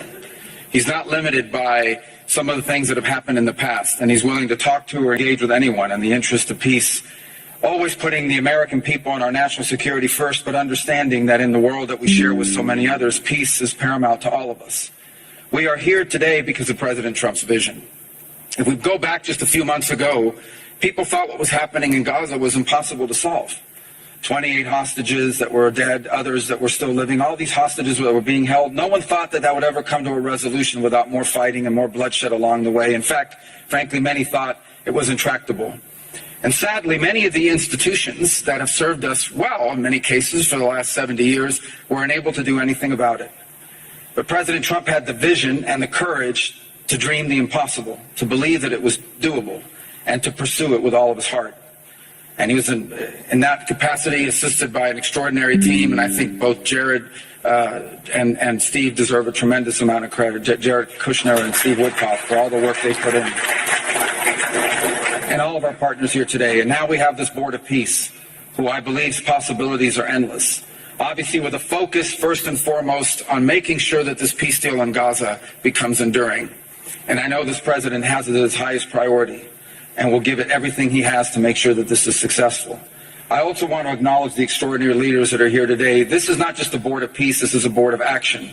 Just like President Trump is a president of action. A lot of times people like to give speeches. I've been to many of these forums, and they're not useless, and they're not, they have utility in many cases. But oftentimes in international affairs, we often find ourselves at events where people are reading these scripted statements, these strongly worded letters that they put out, but no action. Nothing happens. This is a group of leaders that are about action. And the President of the United States is a president of action, of getting things done. And today is the beginning of that, of a new era and a new stage that we think is so important as a model to the rest of the world of what is possible. And clearly the focus is right now on Gaza and making sure that the plan that's about to be presented to you here today, this vision for the future of Gaza, this vision for the future of the region, is not just possible and promising. It is our destiny if we put the time and the effort that it requires, as I know this board will do. But I also think it will serve as an example of what's possible in other parts of the world. Without losing focus on what's before us now, this is what's possible for other places and other conflicts that seem impossible to solve right now. So I want to, on behalf of the United States, on behalf of the team that worked so hard on this, thank every single one of the leaders that are here today and all of the countries that have committed to joining, and many others who are going to join. You know, others either are not in town today or they have to go through some procedure internally in their own country because of constitutional limitations, but others will join. Many want to be a part of this effort because it is going to be a successful effort. And you see it reflected here today among countries of different backgrounds from different parts of the world, majority Christian some, majority Muslim others, who've come together. In fact, former adversaries who have joined here as part of this Board of Peace. And all was possible, and I want to acknowledge this again, because of the vision and the drive of the President of the United States. So thank you all for joining us here today. We appreciate it very much.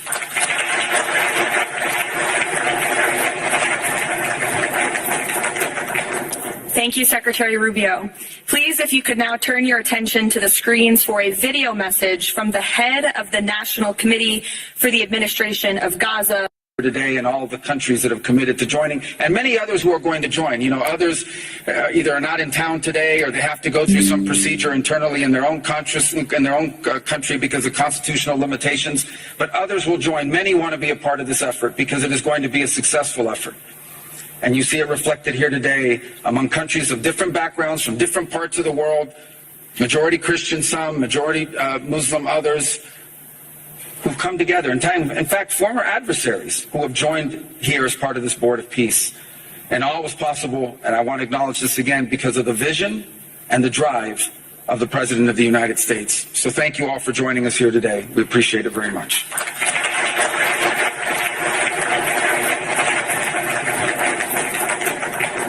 Thank you, Secretary Rubio.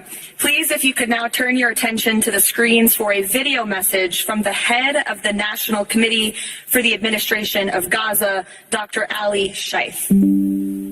Distinguished leaders, colleagues, and friends, it is an honor to be here today.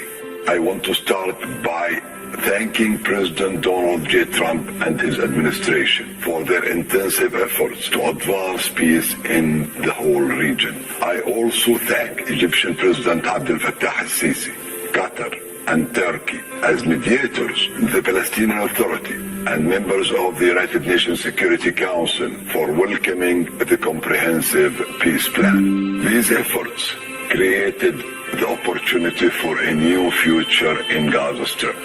But what will really matter is what comes next. This transition will succeed only if it delivers real, tangible improvements in daily life for Gazans. As Chief Commissioner of the National Committee for the Administration of Gaza, it's my responsibility to turn this moment into action, to restore order, to rebuild institutions, and to create a future for the people of Gaza defined by opportunity and dignity, under the principle of one authority, one law, and one weapon. As a first step, I am pleased to announce the Rafah crossing will open next week in both directions. For Palestinians in Gaza, Rafah is more than a gate. It is a lifeline and symbol of opportunity. Opening Rafah signals that Gaza is no longer closed to the future and to the war. I want to be clear, there is much more work ahead, and none of it is easy.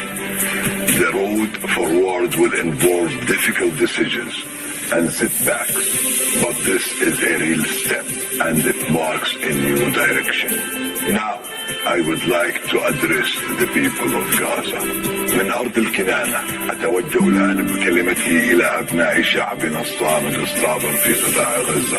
لقد صمدتم وحافظتم على أسركم وأرضكم خلال سنوات عصيبة عجاف صبرت أعماقكم وكل الحدود. إن صمودكم الأسطوري لهو أعظم ما قدمت Your legendary steadfastness is the foundation upon which we will build our future together. This moment is not for looking back, but for moving forward toward a prosperous and bright future.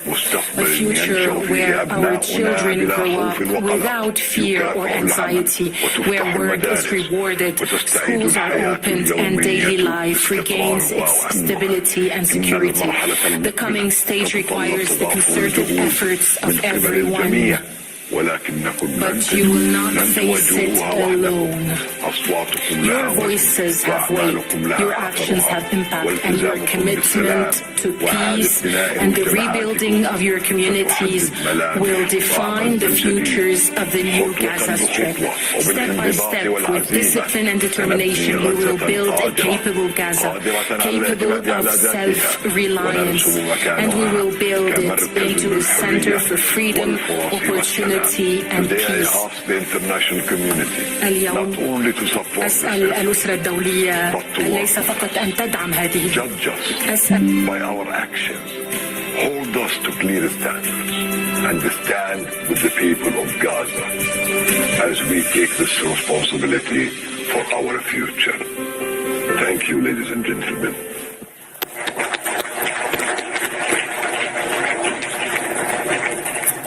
I now would like to welcome to the podium U.S. Special Envoy Steve Witkoff and Jared Kushner.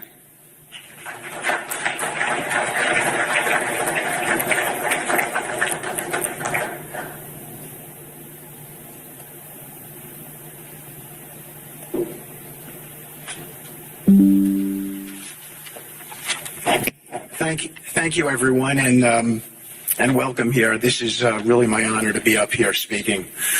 I remember when the president asked Jared, and of course our great Secretary of State, to work on something that the world thought was impossible and unattainable.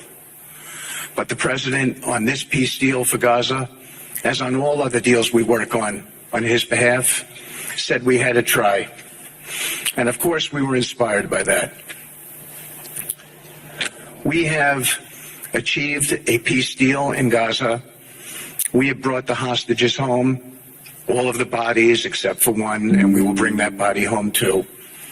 And maybe most importantly, we have created a sense of hope for what the future can bring in Gaza and all other places where the board of peace will operate. And I am so honored, Mr. President, to have worked on this on your behalf. I'd like to thank some people here who are here with us tonight who have done so much, done indispensable work to bring this deal together.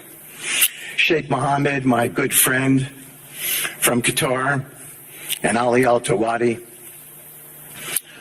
Hakan, Fidan, and Ibrahim, General Hassan, and Foreign Minister Badr Abdulati, and of course, President Sisi, and Prime Minister Netanyahu, former Special Envoy Ron Dermer, and Michael Eisenberg for all that they did on your behalf.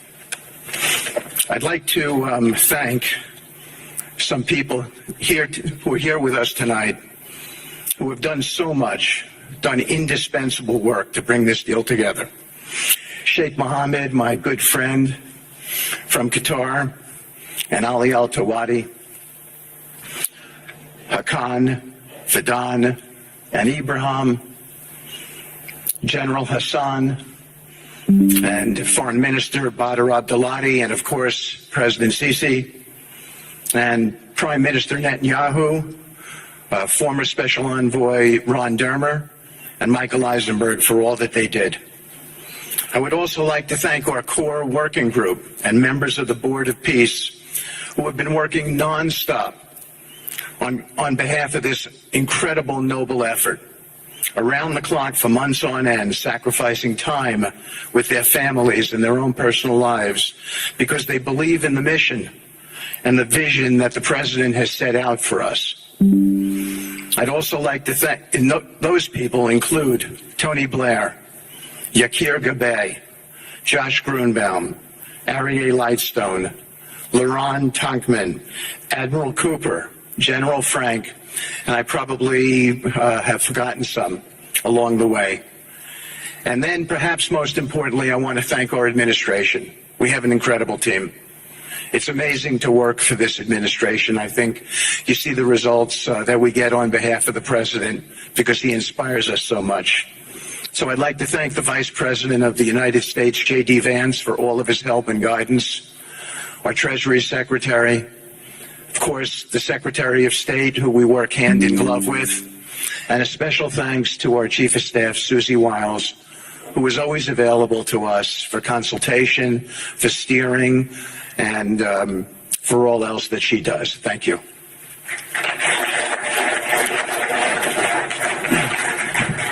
Thank you, Steve. And I have to say, one of the great honors for me of being able to work on this has been working with Steve, who really is as brilliant as he is. His heart is tremendous. It's a lot of fun to be with. And even in some of these, very difficult moments where we didn't think things were happening, working together really was an amazing treat. I'm going to go now today just through a couple quick slides just to show you the progress that's been made in the last couple months. It was just over 100 days ago that we got the final deal done, and everyone was celebrating and joyous about the hostages coming home and the end to this long war that nobody thought was possible.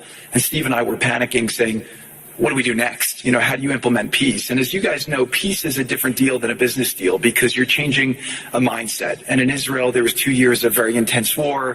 For the people in Gaza, there was more than just 2 years of war. They had 20 years of hopelessness being ruled by a terrorist organization. For the people in the Middle East, their hearts were pulled by this. And throughout the entire world, it really was weighing on us. And so we needed to think about, what do we do next? How do we change the habits? How do we change the behaviors?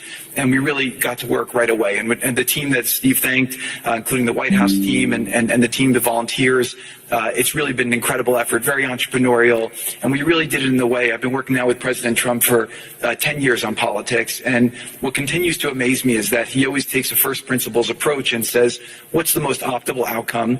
Aim for that. Whereas politicians are always focused on the downside or what could go wrong or how to make it a little bit better. He always says, aim for the best possible and, do your best to get there. And if everyone thinks it's impossible, that's even more reason why you should aim for it. And so really thank you for the leadership and the inspiration for doing this. And I think you'll see today we've achieved more than thought was possible. And our ambition is still to go for something, I think, better than most people think is possible as well. So let's see if these things work. They never usually work. Good. So quickly, I'll go through this 2-year war, 90,000 tons of munitions. There's over 60 million tons of rubble there and tens of thousands of fatalities. Through the ceasefire, we were able to get to the 20-point plan, ceasefire, release of hostages. Getting the UN resolution passed was a huge, huge effort, really thanks to Mike Waltz and the whole team there. They did an incredible job. And we then, with the help of the UN, we've worked very, very well with them. This is why you need a new organization like the Board of Peace to work with the UN. I want to thank Tom Fletcher, did an incredible job of really getting it going. We've done historic humanitarian aid. Going forward, number one thing is going to be security. Obviously, we've been working very closely with the Israelis to figure out a way through de-escalation. And the next phase is working with Hamas on demilitarization, which I'll talk about in a second. But without security, nobody's going to make investments. Nobody's going to come, build there. We need investments in order to start giving jobs. We want to take these people. 85% of the aid of Gaza, 85% of the GDP of Gaza has been aid for a long time. That's not sustainable. It doesn't give these people dignity. It doesn't give them hope. And so we want to use free market economy principles. A lot of what President Trump spoke about that he's doing in America, we want to bring the same mindset, the same approach to a place like Gaza to give these people the ability to thrive and have a good life. Let's see. So on the aid, I mentioned the UN. So now people are talking about famine. 100% of the food needs are met, and that's been overabundance. The cost of goods have gone down tremendously. Over 55,000 trucks have gone in, and over 1.4 million pallets. So it's been the largest humanitarian effort done into a war zone that anyone's been able to tell us about. This really has been a great joint effort that everyone's been able to do, and so it's a great thing. We all just heard from Ali. We have been so impressed. Steve and I were speaking to him and the entire committee. Such bravery of these people to step up. And we've worked with the Palestinian Authority, who's been helping us as well. But this committee is the first time it's a technocratic, apolitical committee. I really want to thank the Arab partners for helping us select the right people to do this, and we just need to believe in them and support them. I put this up here. It's probably a little too small for me to read, but this is really important if you saw the mission statement. So Hamas's mission statement was, we need to destroy the state of Israel. That has not worked well for the people, as we've seen. Their mission statement is, we are committed to establishing security, restoring the essential services that form the bedrock of human dignity, such electricity, water, healthcare, and education, as well as cultivating a society rooted in peace, democracy, and justice, operating with the highest standards of integrity, transparency. So these are the basic things. Their goal is to have peace and to help their people, which is an obvious mission statement for a government, but actually fairly novel for Gaza. So we did a master plan. We brought in, I thank you, Yakir Gabay, who's one of the most successful real estate developers and brilliant people I know. He's volunteered to do this, not for profit, really because of his heart. He wants to do this. And we've developed ways to redevelop Gaza. Gaza, as President Trump's been saying, has amazing potential, and this is for the people of Gaza. We've developed it into zones. In the beginning, we were toying with the idea of saying, let's build a free zone, and then we have a Hamas zone. And then we said, you know what, let's just plan for catastrophic success. Hamas signed a deal to demilitarize. That is what we are going to enforce. People ask us what our plan B is. We do not have a plan B. We have a plan. We signed an agreement. We are all committed to making that agreement work. There's a master plan. We'll be doing it in phasing. In the Middle East, they build cities like this in 2-3 million people. They build this in 3 years. And so stuff like this is very doable if we make it happen. Rothel will start with. This will show a lot of workforce housing. We think this could be done in 2-3 years. We've already started removing the rubble and doing some of the demolition. And then New Gaza. It could be a hope. It could be a destination, have a lot of industry, and really be a place that the people there can thrive, have great employment. Once this starts going, we think there should be 100% full employment and opportunity for everybody there. And we have a lot of data on what can be, but we think that this really gives the Gazan people an opportunity to live their aspirations. But it all starts with security, and it all starts with governance. Final note I'll just say on the Board of Peace, which is that all the lessons we're doing is we're basically studying the best practices from all over the world, and we're watching who does education the best, who does healthcare delivery the best. All of these things it's not secret IP. All this is IP that the Board of Peace is going to make public, and we want to encourage all the countries to be able to follow these best practices. A lot of the things that President Trump is doing in America, if they're working, we should all be copying them. If we find what's working in other countries, we should be copying them too. And so what the Board of Peace will have the ability to do, if we're successful with Gaza, is really show how do you do peace implementation, which is something that when we got this deal done, we didn't really find too much expertise or know-how on how to do it. So as we're creating this system, hopefully it's something that we can just document these learnings and make them available to all else who want to use them in the future. So demilitarization, this is something we're starting now. We have a new government in Gaza. This government will be working with Hamas on the demilitarization to really take the principles that were agreed to in the document to the next phase, and hopefully that will be successful. Without that, we can't rebuild. So if Hamas does not demilitarize, that will be what holds back Gaza and the people of Gaza from achieving their aspiration, and that's very important. So the next 100 days, we're going to continue to just be heads down and focused on making sure this is implemented. We continue to be focused on humanitarian aid, humanitarian shelter, but then creating the conditions to move forward. So thank you. Final point I'll just make is this is really only possible because of the work of so many people and President Trump's great leadership. But a lot of you have been asking, how can we help? So the countries have all been incredibly generous. We'll be doing the first conference where we'll announce a lot of the contributions that will be made in a couple weeks in Washington. From the private sector, there'll be amazing investment opportunities. I know it's a little risky to be investing in a place like this, but we need you to come, take faith, invest in the people, try to be a part of it. And then finally, I'll just talk to people on the media and on the social media, which is this deal only happened because we worked with Israel, we worked with Turkey, we worked with Qatar, we worked with Saudi, we worked with Egypt. I mean, everyone worked together. We worked with UAE. We all worked together to make this happen. I see a lot of people trying to escalate, criticizing Israel or Israelis criticizing Turkey or Qatar. Just calm down for 30 days. I think that the war's over. Let's do our best to try working together. Our goal here is peace between Israel and the Palestinian people. Everyone wants to live peacefully. Everyone wants to live with dignity. Let's put our efforts towards promoting those who are doing the work to build this up, like Ali and his committee. Let's focus on the positive stories, and let's just calm down, turn a new chapter, and if we believe that peace is possible, then peace really can be possible. So we're going to continue to work every day. We need all of your help to do it. And again, I just really want to thank President Trump for his leadership in doing this. This would not have been possible without your commitment to this. Everyone thought it was impossible to end this war. You never gave up. You never stopped. Every time there was a setback, you told us to try harder. You gave us different ideas. And we've made several impossible things happen just in Gaza to date, and there's no reason why we shouldn't be able to make even more impossible things happen. So really thank you for your amazing leadership.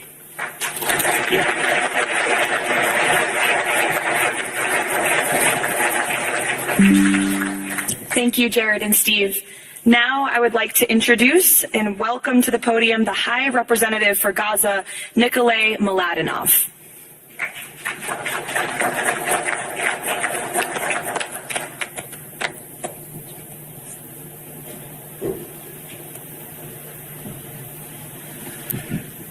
Mr. President, it's a great honor and a massive responsibility for me, for my team, for all of us to be here with you to begin this journey. Who would have thought 2 years ago that we will be sitting here with this group of countries, with this leadership, giving the people of Gaza a new chance? Who would have thought that last Friday I would be sitting, Mr. President, in Cairo with an amazing group of Palestinian technocrats, people who you don't see on the news, people who are not media personalities, but who are experts, who are committed to giving their people a chance in life. And this is what this is all about. For too long, Gazans, Palestinians, and Israelis have lived with conflict, with death, with destruction. Now the page turns. And whether the page turns successfully really depends on all of us. We have the ingredients for it. We have the leadership of the United States and President Trump. We have a great group of countries joining the Board of Peace and more to come. We have a fantastic Palestinian team on the ground, and we must make it work. Our partnerships are there, our plans are in place, and we need your support. And finally, I look to all of you who are in this room and who are watching this meeting from their screens at home or in their offices. Please put away your talking points for a minute. Please put away your fears. Please put away your concerns. Please stop listening to the rumors and to the gossip. Focus on what we have to do today, because the future of 2 million Palestinians is at stake, and if we give them a chance, we will do more than that. We will create opportunities for 1 billion people who live in the Middle East and beyond, and who are responsible, also who want to see transformation and a chance in life for the future. So please join us on this journey, join the Board of Peace, and join us in supporting this excellent initiative. And thank you again, President Trump and the United States, for taking this decisive leadership forward.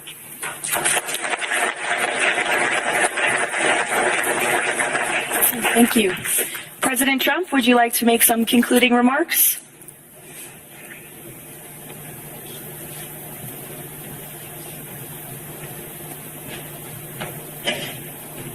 Great job. Great job. Well, I just want to tell you it's all happening. And one of the first things I said when we really got involved in this project, and it's a big one, but it's very doable, I said to Jared and Steve and some of the other folks, including Larry Fink, and congratulations on the great success. The two of you have done a fantastic job. This is bigger and better than ever. We usurped some of your time for a very important reason, and you understand that better than anybody, and we appreciate that you're here very much. Thank you both very much. But I said that, this is a great location. It all begins, see, I'm a real estate person at heart, and it's all about location. And I said, look at this location on the sea. Look at this beautiful piece of property, what it could be for so many people. It'll be so great. People that are living so poorly are going to be living so well. But it all began with the location. That's the vision. And then look out on the waters, and very few places are like it. So we put together a team that's outstanding, a team that's done it before, a team that I think has done tougher jobs. If you want to know the truth, we've done some tough jobs. And we continue to, as far as the United States is concerned, we're behind it. And the United States has never been stronger, never been bigger, better. It's doing really well. You see that building thousands of businesses, plants, factories all over the United States are right now under construction. Nobody's ever seen anything like it. And this is just an honor to be involved with this and to be involved with the great people in this room and the great leaders that are sitting on stage. We thank you very much. And we have many others that have signed up, and they all want to be members of the Board of Peace because it really will be important. This is not going to be a waste of time. We waste so much time on things that never happen. This will happen, and it's already happening. Thank you very much, everybody. It's a great honor to be with you. Thank you. Thank you.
Sora 2 video generation is not available in our region.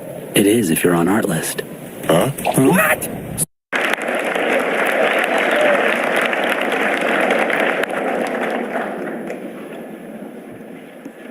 That was not a large applause. Start again.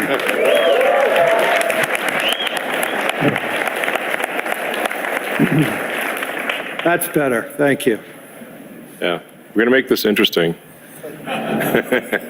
How many quotes are you going to want that are going to be after this session?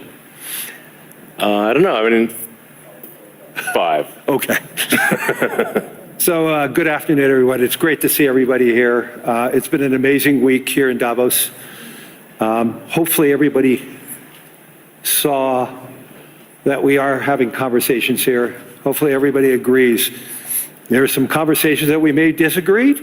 There's many conversations that we may have agreed, but through those conversations, and I think today's result with a peace agreement earlier today, the World Economic Forum is here to have those conversations, to have understandings, and also resolution. So it's an important component of who we and what we are, and I'm thrilled to have Elon Musk here. He came all the way from California to be here to see all of you. So thank you, Elon. You're most welcome. I heard about the formation of the Peace Summit, and I was like, is that PIEC?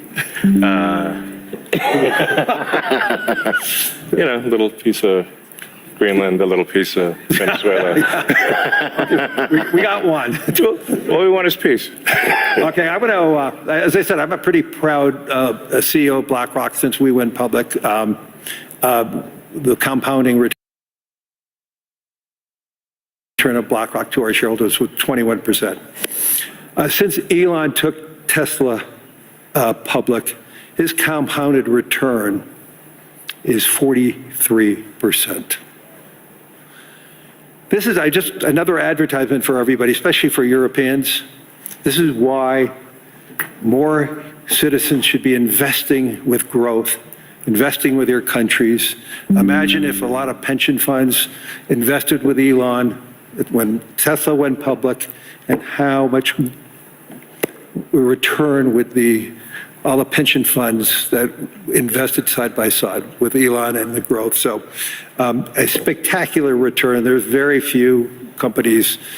Well, I don't think there's any other company as large as Tesla today that has that compounded return. So congratulations. Oh, thank you. It's a good measurement.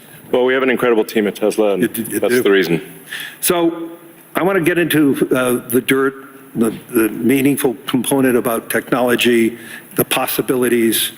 I want to talk about AI and robotics, energy, space, and the progress ultimately coming down to engineering discipline, scale, execution.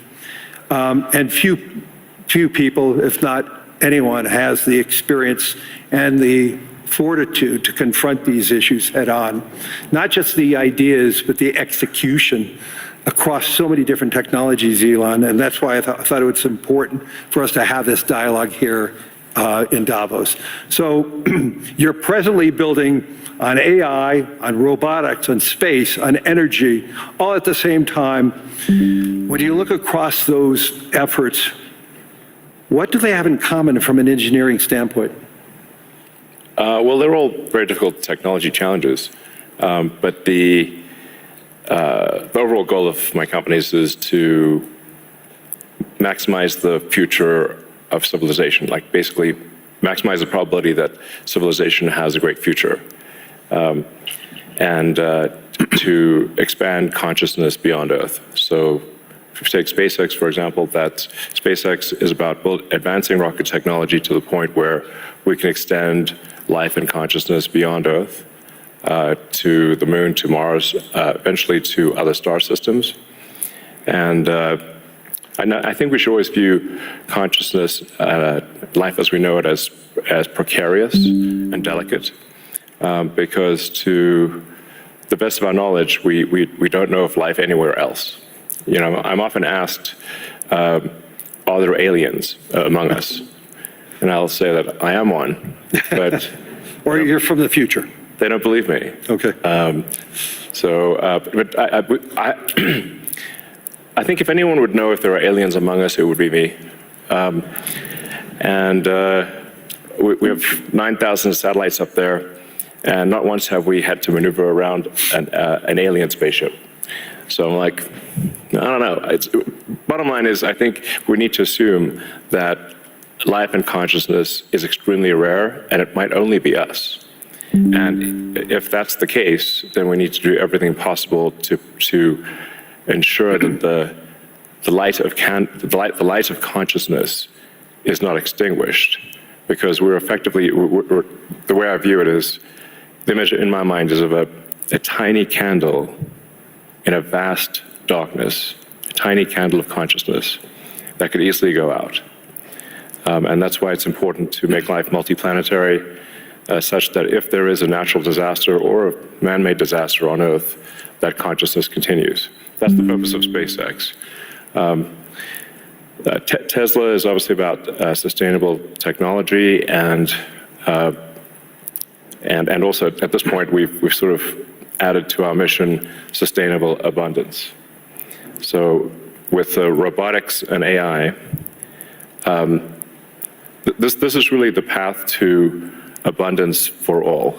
If you say, people often talk about solving global poverty, or essentially how do we give everyone a very high standard of living. I think the only way to do this is AI and robotics, which doesn't mean that it is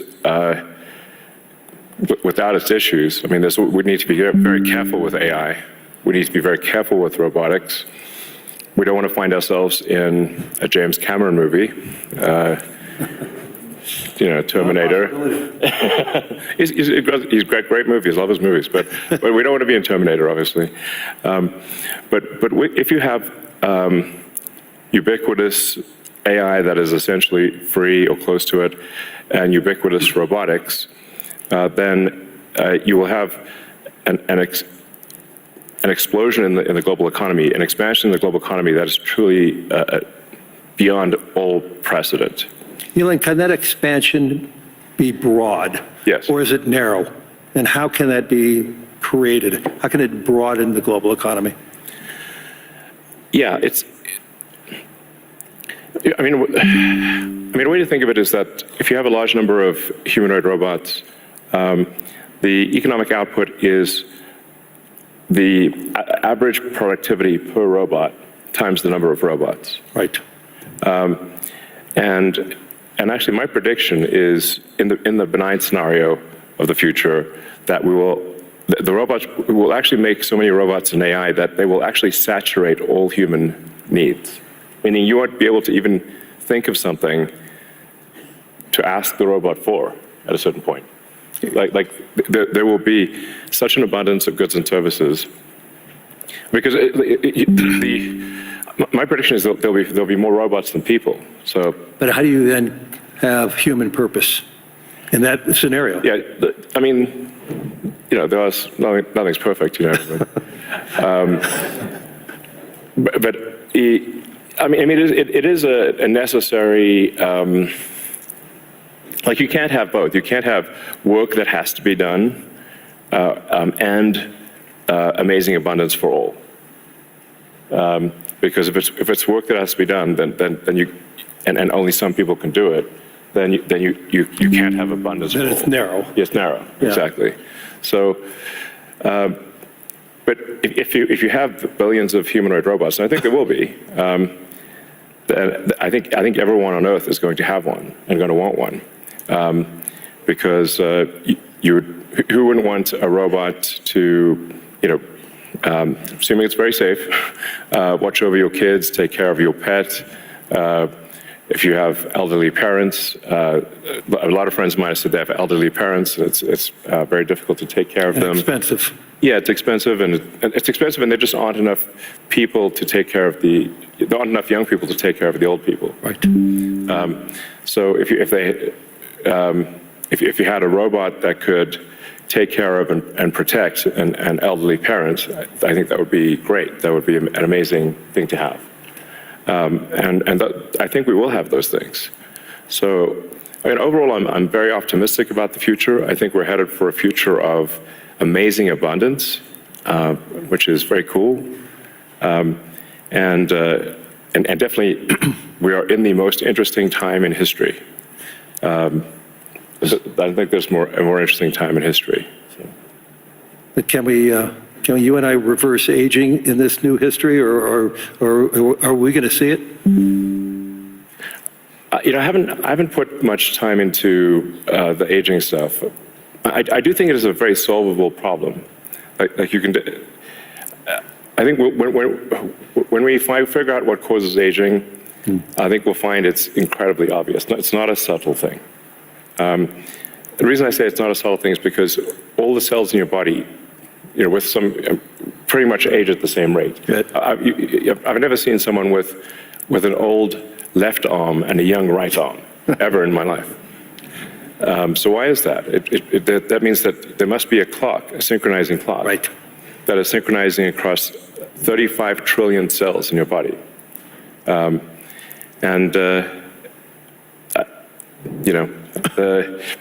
is some benefit to death, by the way. It's like there's a reason why we don't actually have a longer lifespan, because if people do live forever for a very long time, I think there's some risk of an ossification of society, of things just getting kind of locked in place, it just may become stultifying, just not lack vibrancy. But that said, do I think we'll figure out ways to extend life and and maybe even reverse aging, I think that's highly likely. I'm looking forward to that. Yeah. In the future that you talk about, the AI models, autonomous machines, rockets, depends on massive increases in compute, massive increases in energy, expensive energy, manufacturing scale. What are the bottlenecks to get there? And then, once again, with all that expenditures, again, how can we make sure that it's broad and not narrow?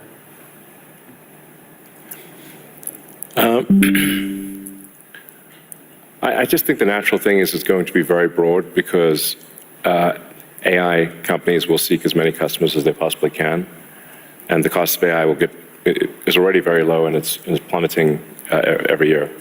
I mean, the cost of AI is almost meaningfully changing on a month-to-month basis. There's open models now everywhere. Yeah. Yes, there's open models. And the open models only lag, they're maybe a year behind the sort of closed models. So I think the AI companies will seek as many customers as possible, which means they'll provide AI to the world. But the cost of getting to there, the compute, the chips, the fab, the powering, that to me, what are the those are huge. The limiting factor, I think the limiting factor for AI deployment is fundamentally electrical power. It's just, right, it's energy. Yeah. I mean, we're seeing the rate of AI chip production increase exponentially, but the rate of electricity being brought online is 4% a year, max. Yeah. It's clear that we're very soon, maybe even later this year, we'll be producing more chips than we can turn on. Tu dirección de residencia te está costando caro. Te están pagando 5 veces menos que lo. Except for China. China's growth in electricity is tremendous. They're building 100 gigawatts of nuclear as we speak. Actually, solar is the biggest thing in China. So I believe China's production capacity on solar is 1,500 gigawatts a year, and they're deploying over 1,000 gigawatts a year of solar. Now, for continuous solar load, you divide that by roughly, 4 or 5. Call it that's around 250 gigawatts of steady state power paired with batteries. And that's a very big number. That's half of the average power usage in the U.S. Right. So U.S. power usage on average is 500 gigawatts. China, just in solar, in solar like that can provide steady state power and batteries can do half of the U.S. electricity output per year just with solar. Solar is by far the biggest source of energy. And actually, when you look beyond, or even on Earth, but certainly beyond Earth, the sun rounds up to 100% of all energy. This is an important thing to consider. So the sun is 99.8% of the mass of the solar system. Jupiter is about 0.1%, and everything else is miscellaneous. Now, even if you were to burn Jupiter in a thermonuclear reactor, the amount of energy produced by the sun would still round up to 100%, because Jupiter is only 0.1%. If you teleported 3 more Jupiters into our solar system, and burnt 3 more Jupiters and everything else in the solar system, the sun's energy would still round up to 100%. So it's really all about the sun. And that's why one of the things we'll be doing with SpaceX within a few years is launching solar-powered AI satellites. Right. Because the space is really the source of immense power, and then you don't need to take up any room on Earth. There's so much room in space, and you can scale to enormous. You can scale to, I think, ultimately hundreds of terawatts a year.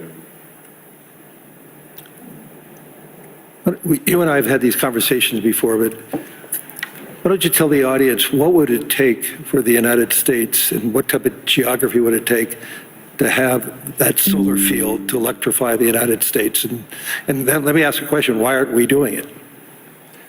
Yeah, so, I mean, I guess a rough way to think about it is 100 miles by 100 miles, or call it, I don't know, 160 kilometers by 160 kilometers of solar is enough to power the entire United States. So the 100 mile by 100 mile area is, I mean, you could take basically a small corner of Utah, Nevada, New Mexico. Obviously, you wouldn't want it all in one place, but it is a very small percentage of the area of the U.S. to generate all of the electricity that the U.S. uses.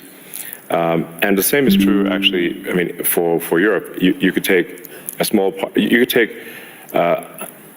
relatively unpopulated areas of, say, Spain and Sicily, and generate all of the electricity power that Europe needs. So why don't you think that there's a movement towards that here and in the United States? Well, there is. As it is in China. Well, unfortunately, in the U.S., the tariff barriers for solar are extremely high, and that makes the economics of deploying solar so artificially high, because China makes almost all the solar, What would it take for Europe or the U.S. to build it commercially, if it's that scale? Yeah, I think.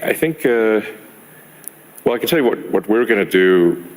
You know, SpaceX and Tesla is we're building up large-scale solar. Right. So the SpaceX and Tesla teams both separately are working to build to 100 gigawatts a year of solar power in the U.S.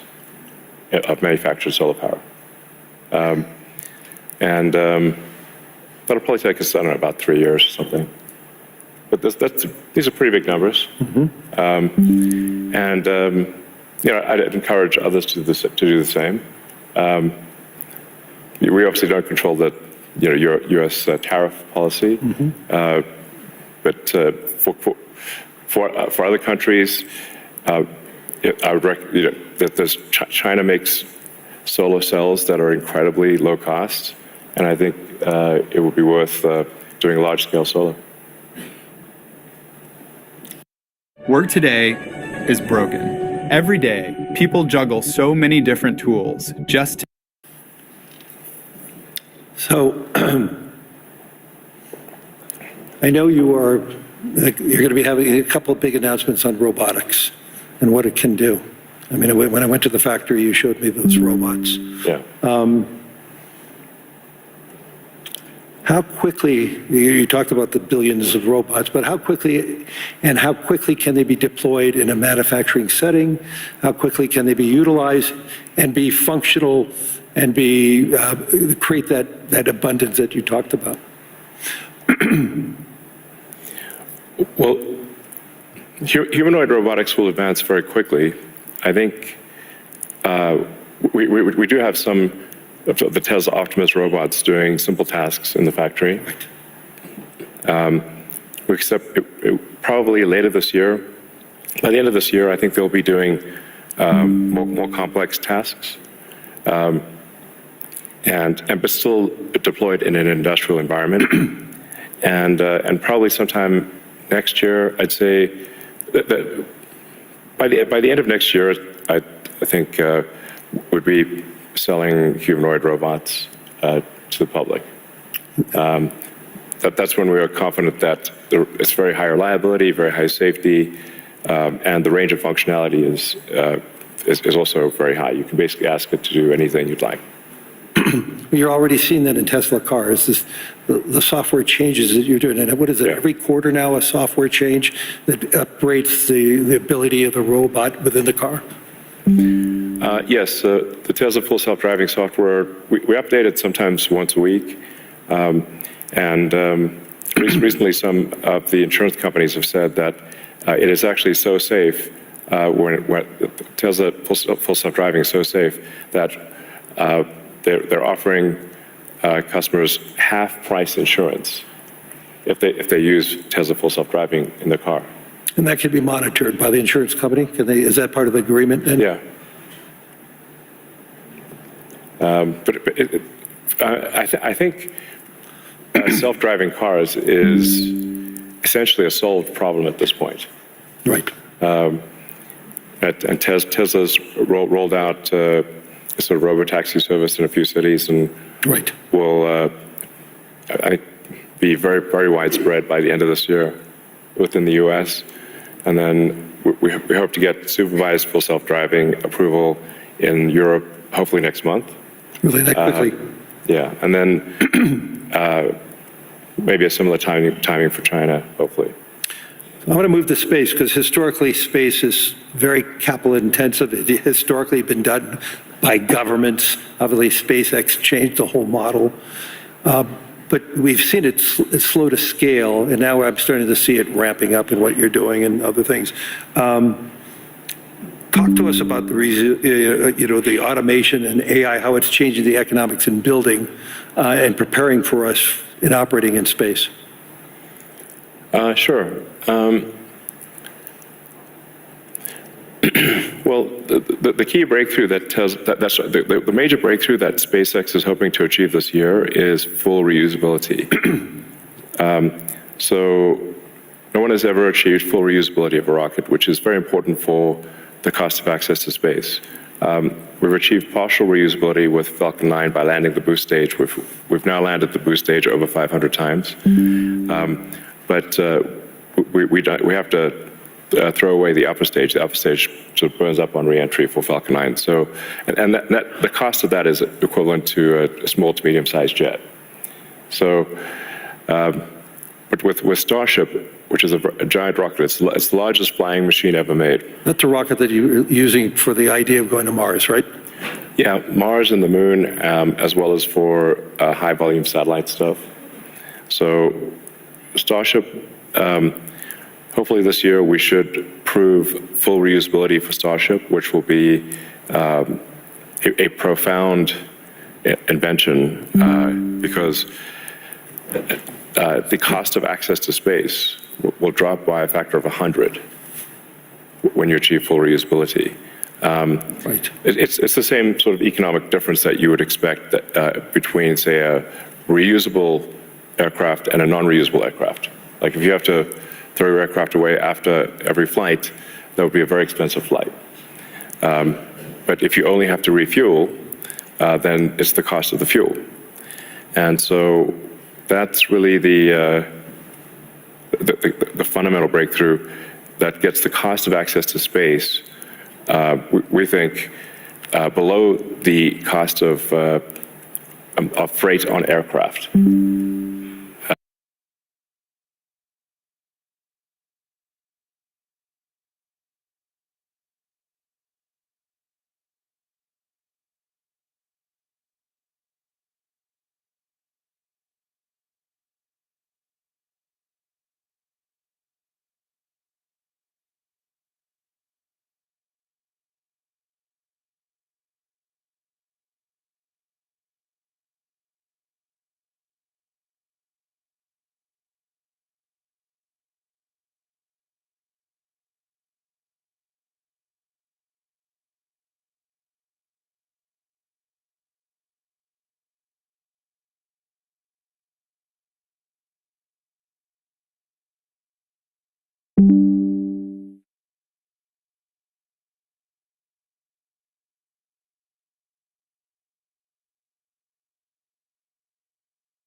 So, under $100 a pound type of thing easily. Wow. So it makes putting large satellites into space very low, very cheap.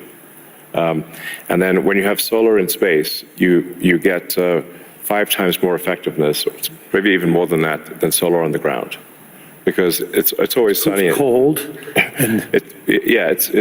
It's always sunny, so you don't have a day-night cycle or seasonality or weather, and you get about 30% more power in space because you don't have atmospheric attenuation of the power. Right.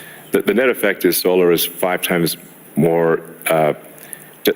Any given solar panel will do 5 times more energy in space than on the ground. Is there any capacity in doing that and then taking that power and bringing it back to Earth? Is there any way of doing that, or you're just taking that power and utilizing it for the needs, like building AI data centers in space? I think the case, it's a no-brainer for building solar-powered AI data centers in space, because as you mentioned, it's also very cold in space. If you're in the shadow, then it's very cold in space, just 3 degrees Kelvin. So you have solar panels facing the sun, and then a radiator that's pointed away from the sun, so it has no sun incidence, and then it's just cooling. It's a very efficient cooling system. So net effect is that the lowest cost place to put AI will be space, and that'll be true within 2 years, maybe 3 at the latest. Wow. So looking 10 or 20 years out, how would you describe success with AI or space technology, and where do you see it?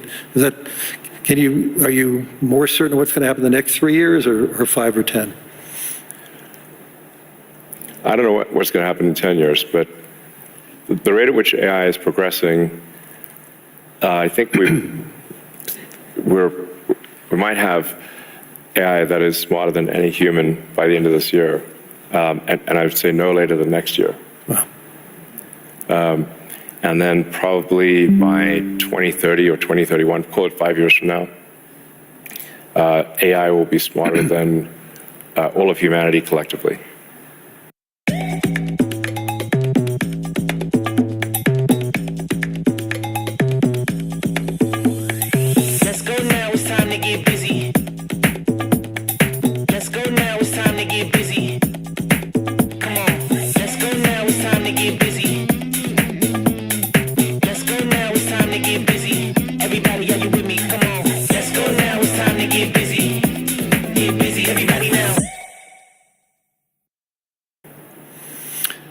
We only have a number of minutes left, but I want to humanize you for a second. So there's no speculation that you're about peace. Right. I would frame this question by, you are the most successful entrepreneur, industrialist in the 21st century, maybe beyond. I want to really get this. What inspired you? Who inspired you? What was the foundation of your curiosity? And importantly, was there an aha moment, an epiphany at any time in your life and career? Well, as a kid, I read a lot of science fiction, sci-fi, fantasy books. Yep, we talked about that. And comic books, and I always liked technology. I didn't expect to be where I am today. That seems incredibly implausible. But I was inspired by reading about books about the future, about science fiction, and I guess I want to make science fiction not fiction forever. At some point, turn science fiction to science fact, we want to have like Starfleet and Star Trek, really for real, like where we actually have giant spaceships traveling through space, going to other planets, traveling to other star systems. I'm just interested if I could be beamed up to go back to New York. I'd like to just be beamed back to New York instead of flying. Yeah. Talking about Star Trek. No, I guess my essential, what I would call the philosophy of curiosity. I'd like to understand the meaning of life. You know, is the standard model of physics correct regarding the beginning of life, beginning of existence, and the end of the universe? What questions do we not know to ask that we should ask? And AI will help us with these things. So I'm just trying to understand, how do we get here? What's going on? What's real? Are there aliens? Maybe there are.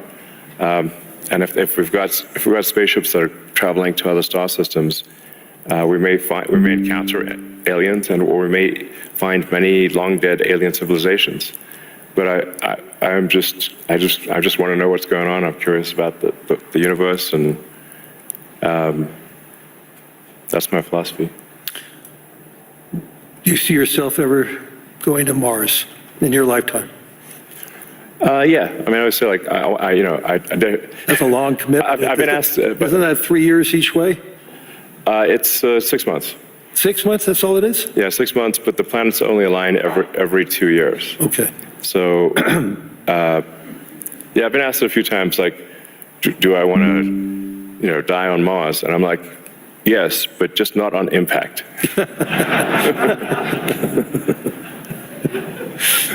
That's a good answer. Anyway, we're out of time. Hopefully everybody enjoyed this. I mean, there's so many myths around Elon Musk. I could tell you he's a great friend, and I constantly learn so much from him. And I'm totally inspired by what he has done. I've been inspired who he is, and I'm totally inspired by his vision of the future. And I don't think it's such a bad future, and I agree with his optimism. So, Elon, thank you. Any last words? Well, I think my last words would be, I would encourage everyone to be optimistic and excited about the future. Good. And generally, I think for quality of life, it is actually better to err on the side of being an optimist and wrong rather than a pessimist and right. On that note.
The internet is the biggest wealth creation engine to ever exist. Sadly, only a relative few have been able to participate in it. At Replit, we believe that the next generation of software creators can come from anywhere in the world. And that starts with access. Access that lets you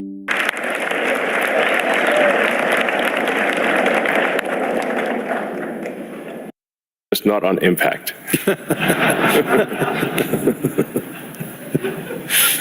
That's a good answer. Anyway, we're out of time. Hopefully everybody enjoyed this. There's so many myths around Elon Musk. I could tell you he's a great friend, and I constantly learn so much from him. And I'm totally inspired by what he has done. I've been inspired who he is, and I'm totally inspired by his vision of the future.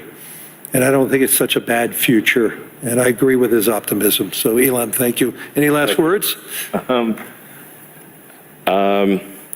I think my last words would be, I would encourage everyone to be optimistic and excited about the future. Good. And generally, I think for quality of life, it is actually better to err on the side of being an optimist and wrong rather than a pessimist and right. On that note.